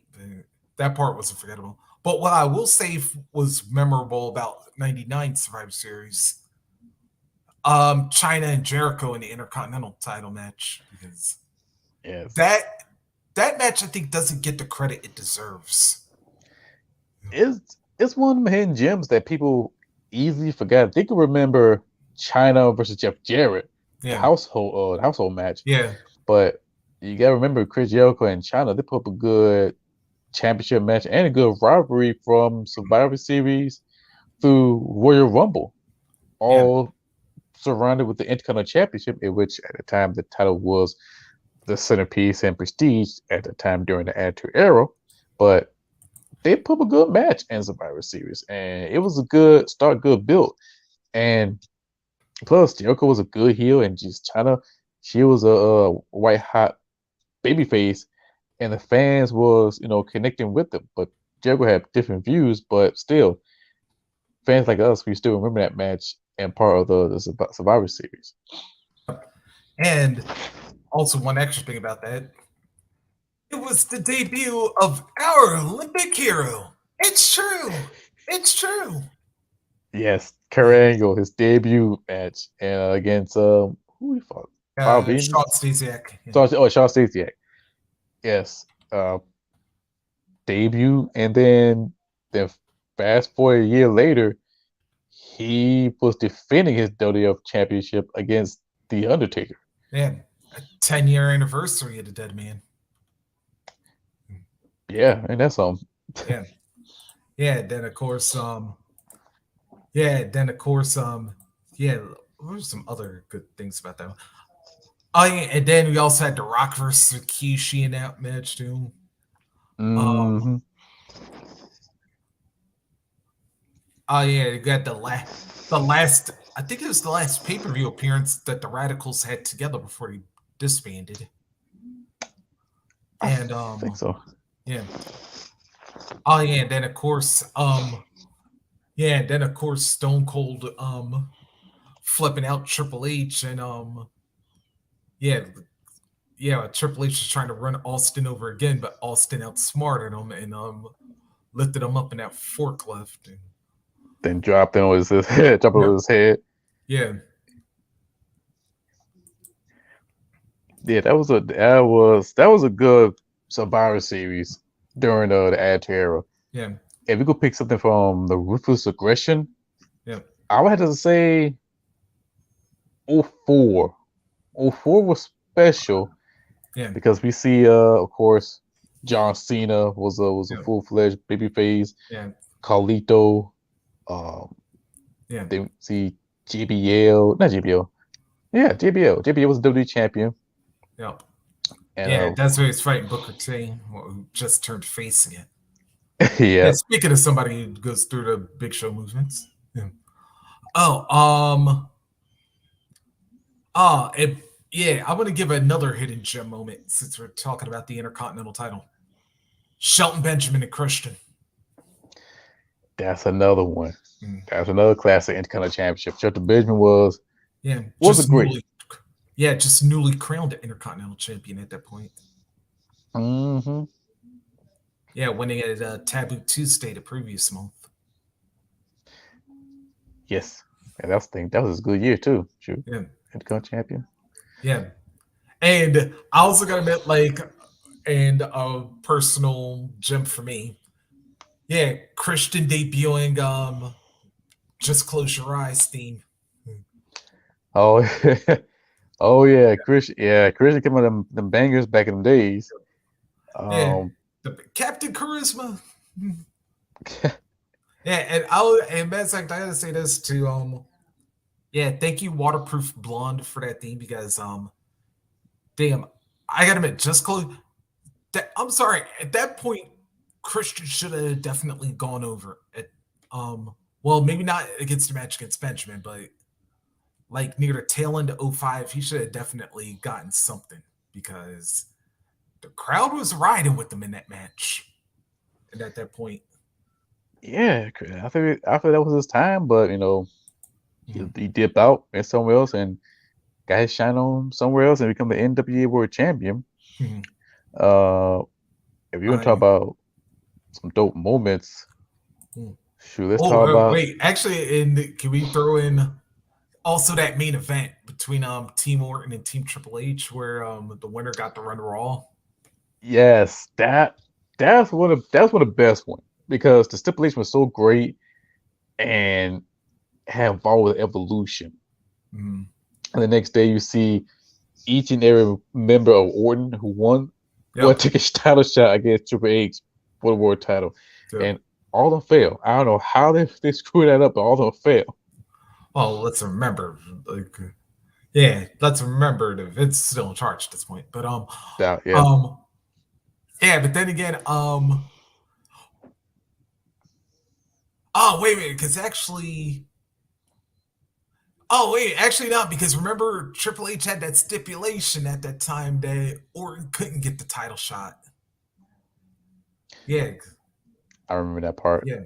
So then he had to wait till because actually the night Orton was the general manager, that's when he made that battle royal, but Vince overruled it. But then he said, y'all could be the number one contender, and then Benoit Edge tied. So then he made it a triple. Randy made it a triple threat, and then let's see. Yeah, Benoit had the crippler on Edge, but then Edge tried to spin it, but Benoit still had the hold locked it, and then they did the whole count and tap at the same time. So. And then that's where the tie got vacated. Yeah, to lead towards the New Year Revolution, the first one. if I had to choose my personal favorite, I would have to say Jericho versus John Cena at '08. That's when Cena came back from his back injury and going after Jericho for the World Heavyweight Championship. Yep. Entertaining match, but typical Cena. And doing his hometown, Boston too. Yeah. But but then again, another thing about that one was the Triple H Kozlov, but then Edge shows up as the mystery opponent. And it was supposed to be Jeff Hardy, but then Vicky Guerrero brings Edge back, and then of course he will wind up getting the title. Mm-hmm. Mm-hmm. And then after that, lead towards to the PG era. Lord of Jesus. I mean, I could give one for this one. Although, like, there were some bad circumstances under it. 2009. I can give that one because they the Survivor match itself, when it was down to Punk and Orton versus Kofi, and then Kofi wound up beating both of them because that finish, Punk gets the roll up, and then but then Kofi reversed it and pinned Punk, and then right after he catches Orton coming in with the Trouble in Paradise for the win. It was like that was a sick combination right there. Oh yeah, that was really, really dope. I guess the triple threat match, of course, the Undertaker versus the Big Show, and Jericho, the DX versus Cena. Match. That one cracked me up for one reason. Remember how that match began? Shawn Michaels super kick Triple H, and John Cena's still there, like don't know what the hell happened. Yeah, because I remember I was watching what? Because like everybody else, you expect that kind of thing to happen in the middle of the match. And I was like, damn, the very first move you had Shawn and Triple H. I don't know how he didn't whiplash himself off that kick because Shawn laid it in. I mean, he took that dive good too. Like, damn, that's the most dramatic dive I've ever seen from Triple H for a long time. If we talk about the PG era or the reality era, I would say three good things come out from it. Number one, the Shield. Yep. That's right. This will be their 10-year anniversary coming up. Yeah, that's something. Yeah, that'd be one hell of a good celebration. Well, at least for Rollins and Roman, anyway. Yeah, unless they do the VIA satellite with AEW, but that'd be a toss up. Ask Tony Khan for that permission. Survivor Series 2011, I give him credit for that because, of course, CM Punk retained his WWE championship. Oh no, that was the beginning of that reign. Yes. Oh yeah, that is the beginning of the reign.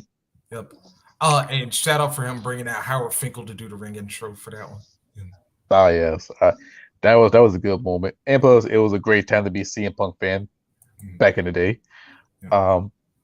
Of course, John Cena and The Rock against Awesome Truth, just to build up for next year of WrestleMania or year.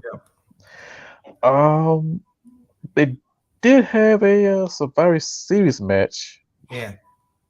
Wade Barrett defeating Randy Orton's team. And I think that's the only one Survivor Series match throughout the whole pay-per-view. Yep. And then, of course, it was John Morrison's farewell. Yeah, they left, went to, I want to say Lucha Underground, but that's like, no, Impact Wrestling, I think. He kind of went to the Indies for a bit. Then, yeah, but ultimately he did go to Lucha Underground in 14. Yeah. And then you look at 2012, 13, 14, 15. Ooh, 14 though. Yeah, that one was only memorable for one thing. Sting. Yep, the moment nobody thought would happen. After like 28 years, he shows up in the WWE. And I was like, I ain't gonna believe it till I see it. And then when I saw his face come up on the Titantron, I'm like, I'll be damned. Yeah, like that's crazy though. Like that's one thing nobody thought about because it was like the Team Authority, versus Cena. Yeah, and Big Show's 500th heel turn. Yeah, yeah, they, like I said, and yeah, and I just gotta admit, the one person I felt sorry for in that match was Dolph, because even though he put on one hell of a show like he normally does, that Sting's arrival kind of overshadowed that fact. Yeah, because he pretty much eliminated the entire Authority. Yeah, solo dolo at one point. Yeah, because let me see. Yeah, because Mark Henry got knocked out by Big Show. Mm-hmm. Rusev got counted out. Yep, then Kane, Luke Harper, Seth Rollins all got pinned by Ziggler.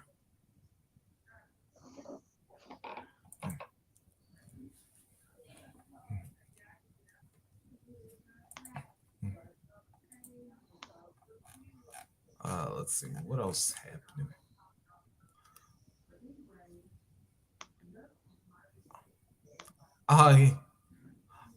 And plus, I almost forgot the greatest.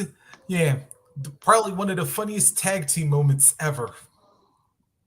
Miss Dow.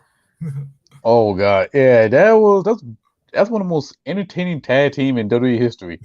Like they had a stunt double, and at one point there was a former tag team champion, and Miz carrying the 2 real belts, and Miz Dow carrying 2 toy belts. Yeah. I remember that one. Man, they really underestimated Sandow on that one. Let's see. And then around 2000 and I think 16 through 20 or 2021, they started doing Raw versus SmackDown type of style. Brought it back. Yeah. In which it was pretty good until Raw versus SmackDown versus NXT. Yeah. I think that's the one that really took the NXT. Yeah. And this is why I historically said Vince McMahon secretly had animosity towards NXT. And look who went over the entire night, even in the matches that they didn't win. Yeah, it was all NXT all night from the pre-show when the cruiserweight title happened.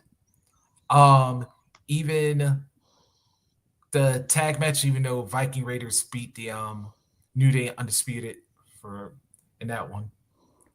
But women's matchup, Rhea was the star of that one.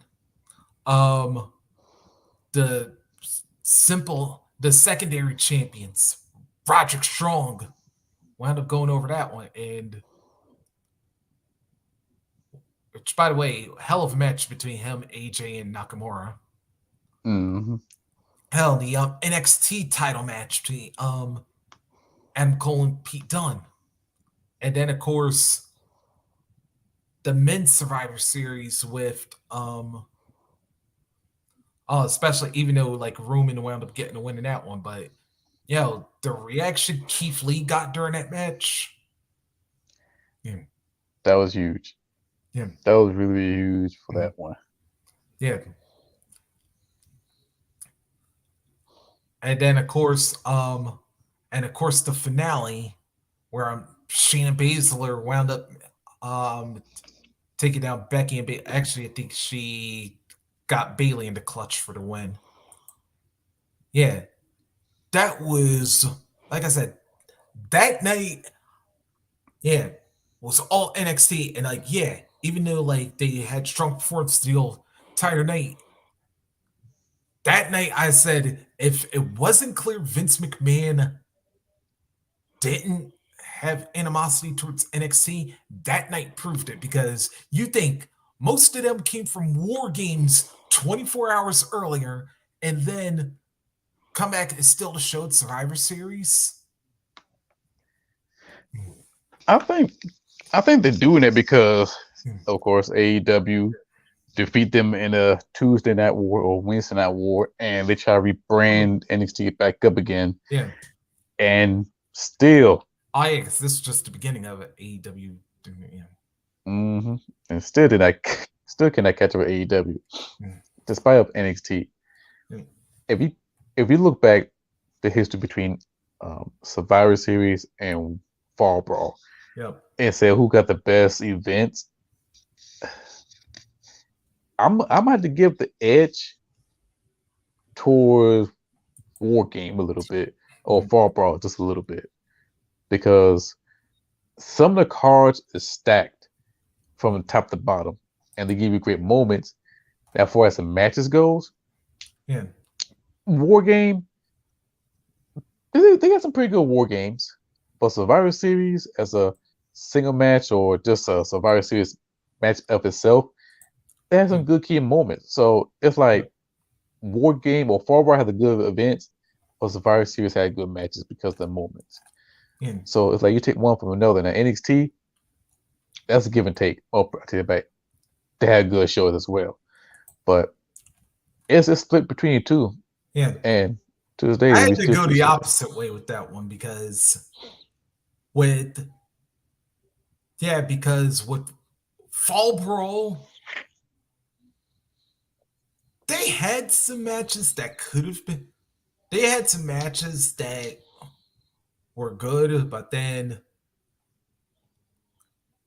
probably like most of the War Games matches were. Well, this one was mixed, because I would say for War Games, 96, 97, and even despite the hokiness of Ultimate Warrior, 98 was good. Had good War Games matches, but in the majority, I'd go with their undercard for the time to where both Fall Brawl and for time Fall Brawl was a pay-per-view. But you go back to from 93 through, well, I'll say 93 through 98, when it came to Survivor Series, I actually think they had the better shows, because of, like you said, not only did they have a good match, but they had some like interesting moments, because you go back to 93. Remember, you had Bret Hart and Owen Hart split for the first time. And you also had the beginning of the Undertaker Yokozuna build-up for the Royal Rumble. And then, of course, you had Macho Man and Crush trying to interfere in each other's matches and causing them to get eliminated. And then both times they was brawling backstage for that one. 94. You had the Shawn Michaels Diesel split. After like Shawn kicked him for like the third time in like this many months. Let's see. You'd also, of course, the casket rematch between Undertaker and Yokozuna, and then of course with Chuck Norris knocking out Jeff Jarrett. Oh yeah. Let's see, 95. That WWF Championship with Hitman and Diesel in the no disqualification match, and then when he and then when Brett suckered him and then he caught him with the inside cradle for the win, and then all of a sudden Nash wanted to jackknife Brett like he was Wardlow 20 years before Wardlow existed. Yes, he was the first one to give the sympathies before Warlord. But I also thought back to that wild card match. Yeah. Because then he was like, all right, you had Shawn and Sid on the same team, and we all remember what happened the night after WrestleMania 11. Oh yeah. Yeah. And then you had, let's see, who's Shawn, Sid, Ahmed Johnson, and British Bulldog on one team. But then on the other team, you had Razor Ramon, Dean Douglas, Yokozuna, Owen Hart. Which was funny because, of course, Razor and Dean, Shane Douglas, just had the whole thing over the Intercontinental title. But then, to top it off, you had Bulldog on one team, Yokozuna, Owen Hart on the other team. Both of them were part of Camp Cornette. Yeah, that was that was really a wild card right there. That was a really interesting one right there for that match. Yeah, and then of course, then we went through about 96, and of course the debuts of The Rock also. And as much as I'd like to forget this one, when Too Cold became Flash Funk. Oh Lord, I don't think about that. No. And then let's see what else happened. Oh yeah, no, and also that fake Razor Ramon and fake Diesel. But also about this card, it was actually a debut of Farouk in Nation Gear. That's true. That was the very first debut of him. Yep. And then of course, let's see what else we had. And then we had like all the legends come back. Jake the Snake back. Jake was already in the company, but then Superfly Jimmy Snuka came in as one of your surprise partners. And be the last appearance of Marty Jannetty for quite a while. So then, of course, 97, we mentioned that. Ran that one. And of course, 98, let's not forget the Deadly Game tournament when The Rock won his first WWF championship and joined the corporation. That was a very interesting Survivor Series. I think that'll be the second pay-per-view without any traditional Survivor Series match. That's right. So then of course let's see and then let's see what else wound up happening in that one. Let's see. Because then again, that's right, because that's when Shane wound up screwing over Austin. We were thinking Mankind was going to be the champ or whatever. So I remember that one. And then The Rock pinned Big Boss Man the quickest time fashion, and 4 seconds in. The quickest roller pin ever. Yep. That's Mankind. That's when Mankind bringing the hardcore title for the first time. Yeah, I believe so. Yeah. Then of course, playing off the previous year's Survivor Series, they had Rock put Mankind in, as both you and Antonio like to say, the worst sharpshooter ever. Yes. That was horrendous. Yeah. And then of course Vince being there ringing the bell or whatever. So But then Austin came back and whooped all their asses. Oh, that was the good Survivor Series, and then like the 2000 and 2001. 2001, I think people like that one so much because not only the invasion, but just the build towards the one match, the winner takes all, just the hype of it. So that's why it's so important. Of course, Team WWF won. Yep. But then we also had some like crazy moments because we had that cage match between the Dudleys and the Hardys to unify the WCW and WWE tag titles, and of course Jeff's crazy ass instead of climbing out the cage for the win, he tries to go for the super swanton off the cage and actually cost his team the match. Yeah.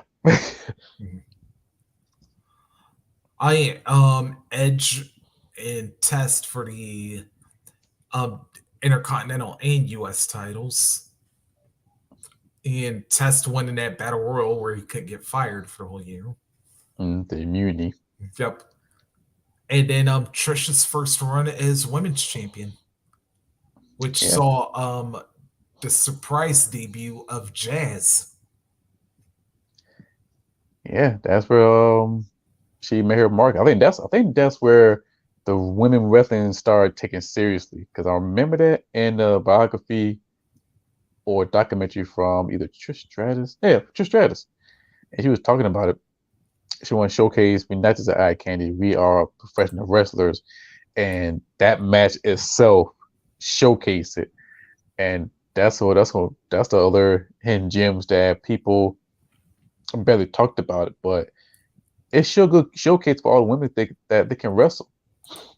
Mm-hmm. And that was definitely one of the better matches too. Also 2003, we got to give that one some credit too, because that one, the Team Angle versus Team Lesnar Survivor match. That was interesting. Yeah. To see Kurt Angle, who he teamed with. Yes, Benoit, Hardcore, Cena, and Bradshaw. Yes. Against Brock Lesnar, Big Show, A-Train, Mark Jindrak, and it's Matt Morgan. I mean Matt Morgan. Oh Lord, Matt Morgan and Nathan Jones. Yes, that was a monster team. Literally, but that one definitely made. Yeah, that one definitely. And actually was Cena's first face appearance as the Doctor of Thugonomics in that one, and the start of Benoit's build to WrestleMania. Mm-hmm. And then let's see. Oh, then we also had the Team Austin, Team Bischoff matchup, and Shawn Michaels, despite being bloodied as hell, almost had to win until Batista interfered. Yeah, because that was what Steve Austin's job was on the line. Yep. Mm-hmm. And then, of course, the last appearance of Undertaker as the American Badass. Yeah, I never forget that. Kane came in and betrayed the Undertaker and builds up a WrestleMania 20 match between him and Kane a year later. Yep.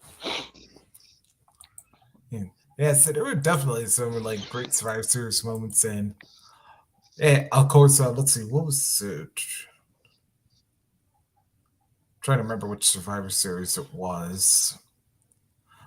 Oh, 2015. Of course, the Undertaker 25, and that entrance was so awesome. Seeing all the different venues from when he was just the black hat Western looking Mortician version, through the Ministry of Darkness version, up to the American Badass, and down to that version of the Phenom. That was real. That was really good. Yeah, they definitely like I said, there's when Vince wants to do something right, he definitely will, and give it Undertaker that kind of a tribute, and of course, teaming him up with Kane to take on who was it, Bray and Luke Harper? Yeah, the Wyatt family. Yeah. Perfect fit for him. And I had to say, like, that match to me, I felt made me notice Brody Lee got rest. Yeah. Because to see him hold his own with two bona fide Hall of Famers, yeah, I was like, man, I think there's like one of those things where Brody was definitely one of those type of guys where if you knew what you had then, I know it's like one of the oldest things to say, but if you knew what you had then, which you would have definitely used them a lot better when you had them. Yeah, it's like just like we said earlier, when we were talking about War Game, it built stars. That right there, I think we see the beginning of Brody Lee. Of course, he won the Intercontinental Championship that same year or year before. Yeah. But it never ever got blossom who he is. Yeah. And what he just did against Undertaker and Kane, of course, Eric Rowan, it can show that he could be a next big star. He can be a main event. And Undertaker and Kane give him that blessing, of course, with ass whooping, but give him that blessing, and it really showcased. And one thing I do give Survivor Series credit, they do build some stars. They do build moments. Like I can remember when Roman Reigns was by himself and he eliminated the whole entire team. Set the record for the most elimination in one night. Yeah, that was Survivor 2013. I think that was, let's see, who's in that? Goldust. Yeah, it was Goldust, Cody, Mysterio, and the Usos. And I think the only person he did not eliminate was, we got Jimmy, got Cody. Yeah, he didn't eliminate Jay. Yeah, that was the defining moment. That was the defining moment. The fans took notice of Roman until WWE started using as a machine, but now we like him who he is today. Yeah, the Tribal Chief. Yep. And then of course, speaking of Roman, he would win his first WWE championship directly after in the next match against Dean Ambrose. But then Sheamus 515 would happen. Thanks to Money in the Bank. Oh God, I remember that one. And a t-shirt too. Yep. Oh man. Oh, but then again, let's go to another match. Yeah. The Brock Lesnar ass whooping. Known as Survivor Series 2016. Yes, that's him against Goldberg. Yep. And this one, I saw it coming for one reason. The Go Home episode of Raw. When Paul Heyman, in front of all that security that he had with him, said, Brock Lesnar's going to beat you so badly that Gage is going to call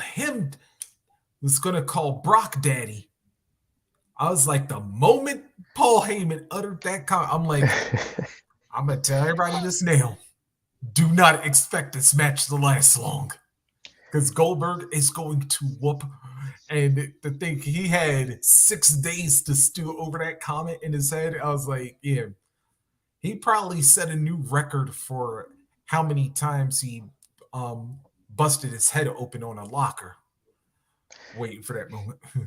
Yeah, he stopped doing that afterwards. He got cussed, but yeah, I never forget that. Plus, it was built over the WWE 2K video game, so it was a good time. Good timing, good marketing. But I did expect that match a little bit longer because us purists want to see that. But it was a good match. entertaining, and it was a good redo because it was much better than the debacle of the WrestleMania 20. To this day, it was one of the worst matches we ever seen. Yeah. But I take it back. Him, Goldberg versus Undertaker, and DX versus Bill of Destruction. That might be a silver and bronze medal.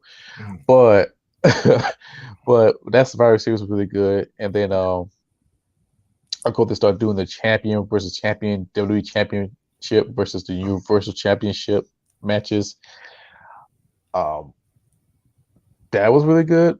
I think it was Brock versus AJ Styles.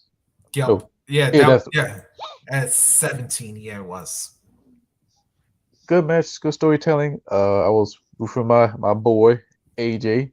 Yep. But they got put Brock over as usual. Brock actually worked in that one for a change. Yeah, he did. Like he did say he liked working with smaller people. Because that match went a good 15 minutes. Mm-hmm. That was pretty good. I wish he would give that same minutes to Kofi Kingston, but hey, that's different. Let's see. Oh, we had Usos versus the Bar. Yeah. That was a good one. Yep. Yeah, and then of course, let's see, Shield versus the New Day, which is actually an opening match on that pay-per-view. Yeah. And then let's see, Team Raw. We had this Kurt Angle, Braun Strowman, Finn Balor, Samoa Joe, Triple H against Team SmackDown with Shane McMahon, Randy Orton, Shinsuke Nakamura, Bobby Roode, and John Cena.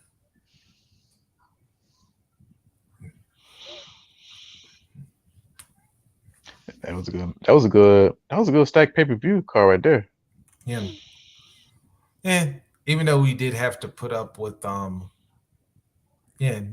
Corbin versus The Miz, but oh god, that's one of the forgettable match right there. Also got to give a shout out to the ladies in this one because they also put on a couple of good ones with let's see. All right, so it would have been Alicia Fox, Sasha Banks, Bayley, Nia Jax, and Asuka against Becky, Naomi, Carmella, Natalia, and Tamina. And of course, Asuka will wind up being the sole survivor for Team Raw in that one. Mm-hmm. Yeah, part of her undefeated streak.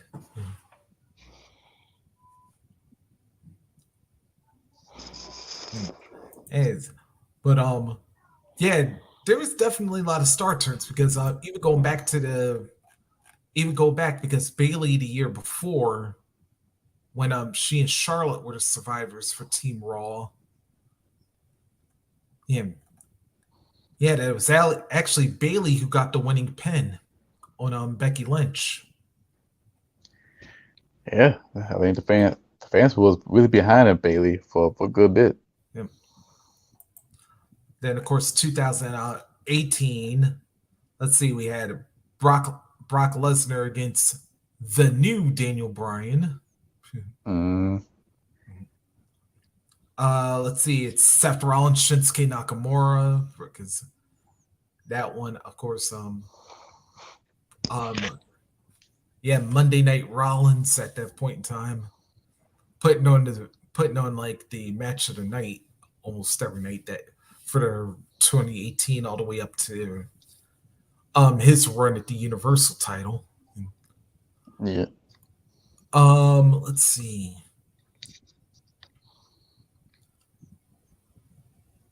Oh, then we had Ronda and Charlotte, and then of course that was the match where Charlotte went ham with those kendo sticks. Yeah, and then that's where the fans turn on Ronda, and so chanting, "You deserved it," and we see Ronda slowly turn into heel Ronda. Yep. Let's see what else we. All right, it's Team Raw. We had Ziggler, McIntyre, Braun, Lashley, and Finn Balor. Taking down Team SmackDown with Rey Mysterio, Samoa Joe, Jeff Hardy, Miz, and Shane O'Mac. Let's see who survived that one. Oh yeah, that one was. Oh yeah, that was another Braun Strowman special because he would take out Hardy, Mysterio, Miz, and Shane. Yeah. Yes, let's see. Yeah, and of course, Strowman, McIntyre, and Lashley would be the survivors of the match.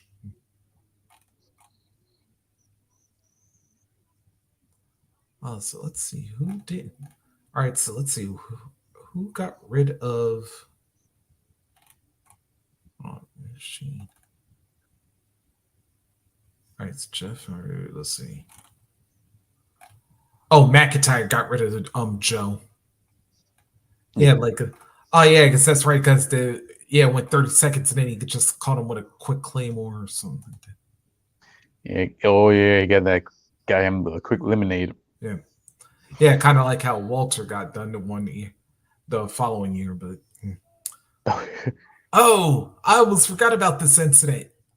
Yeah, remember the AOP right at the beginning of AOP versus the Bar? Oh shit, yeah. Mm-hmm. Yeah. Hi Enzo, how you doing? Yeah, he tried to interfere. How you doing? He talked about on what? Twitter about that. Twitter and Instagram about that. Yep.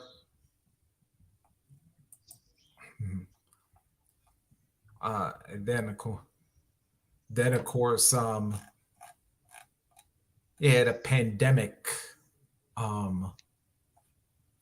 pandemic, Survivor Series. Yeah, that was a very interesting Survivor Series. Yeah, but yeah. Damn, how about this? Yeah, how about Team Raw? Clean sweep on this one. AJ Styles, Keith Lee, Sheamus, Braun Strowman, and Riddle taking out KO, Rollins, Otis, Jey Uso, and Corbin. Yeah, I remember Seth Rollins was the first one to get eliminated because he eliminated himself, and then everybody got. Actually, Sheamus eliminated him on that one. The year before was the one where Rollins eliminated himself. Oh, okay. I remember that. Yeah, and actually, not only was this a clean sweep, everybody got an elimination for this. Sheamus, like I said, would pin Rollins. Styles would pin Owens. Riddle would pin Corbin. Braun would pin Otis, and then Keith Lee would get Jey Uso for the one. Yeah, that was a very interesting Survivor Series, and plus that was part of another history. The other team got swept over. Yeah, one of many. I think it was like I'll do the count later, but then of course the women's match was probably a little less. Well, I don't want to say memorable, but they had a little controversy in that one, depending on who you ask. Yeah. Yeah, for everybody who remembers this, Bianca, Ruby, Liv, Bailey, and Natty against Nia, Shayna, Lacey Evans, Peyton Royce, and where the controversy comes into this match, the sole survivor, Lana. Yeah, that's the dancing diva and also Bobby Lashley girl. Mm-hmm. Although at this point, because they stopped that one like right before the pandemic, thankfully. Oh yeah. Yeah. Because at one point, Lana gets herself by Shayna, Nia, and Bianca, but then Shayna got disqualified. Yeah, what happened in this one? Oh yeah, because she was because she held the clutch on for too long. And then Bianca and Nia fought against each other. So then they were both counted out, and Lana's the winner. Yeah. Yeah. And then of course, another banger matchup here. Street Profits would wind up beating the New Day in the battle of the tag team champions. That was a good back and forth. And then, of course, Lashley would defeat Sami Zayn, of course, right at the peak of the Hurt Business. Mm-hmm. Yeah. By the way, I had to say I was kind of ticked off that match went like shorter than it should have. Yeah. Damn. Then, of course, last year we had let's see, RK Bro defeating the Usos. We had we had Bianca like dominating the matchup for Team Raw. Actually, she was sole survivor. Yeah, coming back from coming back from 4-on-1. Yeah, because Sasha got counted out, and then she would pin Natty, Shayna, and Shotzi for the win. And then let's see. Oh yeah, we had Seth Rollins being a survivor for Team Raw. And that one, defeating Drew McIntyre, Jeff Hardy, King Woods, Happy, Corbin, and Sheamus, and then of course Roman defeating Big E in the Battle of the Champions. Yeah. And all I gotta say is a lot of great Survivor Series moments. Yeah, a lot of debuts. Of course, we think of Undertaker, The Rock, Kurt Angle, amongst others. A lot of great moments. A lot of setups to feuds, a lot of blow-offs as well. And a lot of champions. Yeah, that's true. Man, and all I just kind of knows now that we're combining Survivor Series and War Games, I was like, man, you've got like Antonio said, we've got so many options with this one. It's like, man, you're like a kid in a candy store right now if you like do this right. Yes, and I feel like this is going to be the new chapter for Survivor Series or one of the big shows because they already sold out the ticket, and I'm pretty sure they're going to keep this thing going because if they keep this thing going, I think this is going to be a traditional thing. I think it will bring new audience or younger audience to do this, be engaged with this, and you will see a lot of bright stars from it. And I'm very excited for the Survivor Series next month. It's going to be really, really very interesting and something all of us can't wait to see. So this is going to be really dope. Yeah, especially going to be up in Boston. Oh, yes. You know what? I just thought of something too. That's probably why Tone brought up actually this is supposed to be a makeup for 2 years ago because because the 2020 Survivor Series was supposed to be in Boston, but then the pandemic happened. So oh yeah, I remember that. Yeah, shit, that's true. Yeah. What was happening in Boston? Yeah, and you know what? That's also why I thought Tone brought up Sasha maybe coming back since that is her hometown. But I'm more with you on this one. I don't think it's happening. Nah, she's living her best life, and I would hold my breath. Well, we pretty much cover everything for Survivor Series, and War Game, Fall Brawl, the whole shebang for this episode 17th. So episode 18th, I'm gonna hand this topic to you. So what we're gonna talk about for the next episode?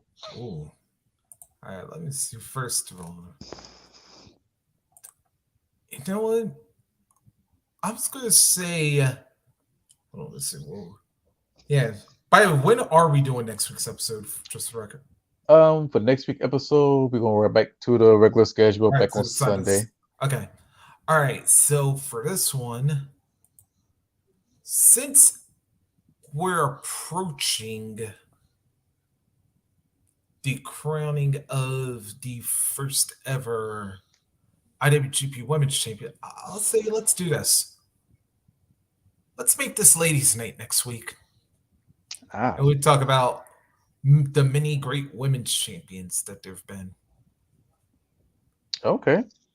So, episode 18, Ladies' Nights. All right. All right. And then, speaking of which, when is that?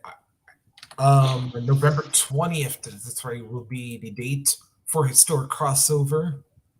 And like I said, we will crown the first ever IWGP Women's Champion. And that'll be, I think everybody be watching that. I think it'll be one of the most historic night ever for Japan Wrestling Company. Yep. And I can't wait to see that match. Hopefully, be on New Japan World. Hopefully. Yeah. I believe it will be. Yes. Hopefully, this is free. Between Mayu Iwatani and Kairi. Yes. Well, that's the show. Hopefully everybody enjoy it. If you see on YouTube, don't forget to hit the like, share, subscribe. If you see us on Facebook in different groups, don't forget to like and share it to all the groups. Also, everybody, just want to mention, shout out to our fellow WCC brethren, of course, Wolfpack Wrestling Podcast. Catch them every Thursday night, 7:30 Eastern, 6:30 Central. Check them out. They're here on Facebook, on Twitch, on YouTube at whole 9. And tomorrow, 200 for hashtag Heels for Life. Yeah. And shout out to our dude, Mr. Team Bring It. And of course, Nabby and Ziggy, All-Star Tio, Tone, myself going to be on there as well. Yeah. It's going to be a hell of a blast. Like, just reminiscing over all the stuff that's happened over the 200 episode history of hashtag Heels for Life. So make sure I check that out tomorrow night, 9 Eastern, 8 Central. Yep. That's it. I'm your host, Heel, my partner, Reese, and also our boy, Antonio. Until then, always embrace the thirst. Peace. Have a good weekend, everybody. Yes. Peace.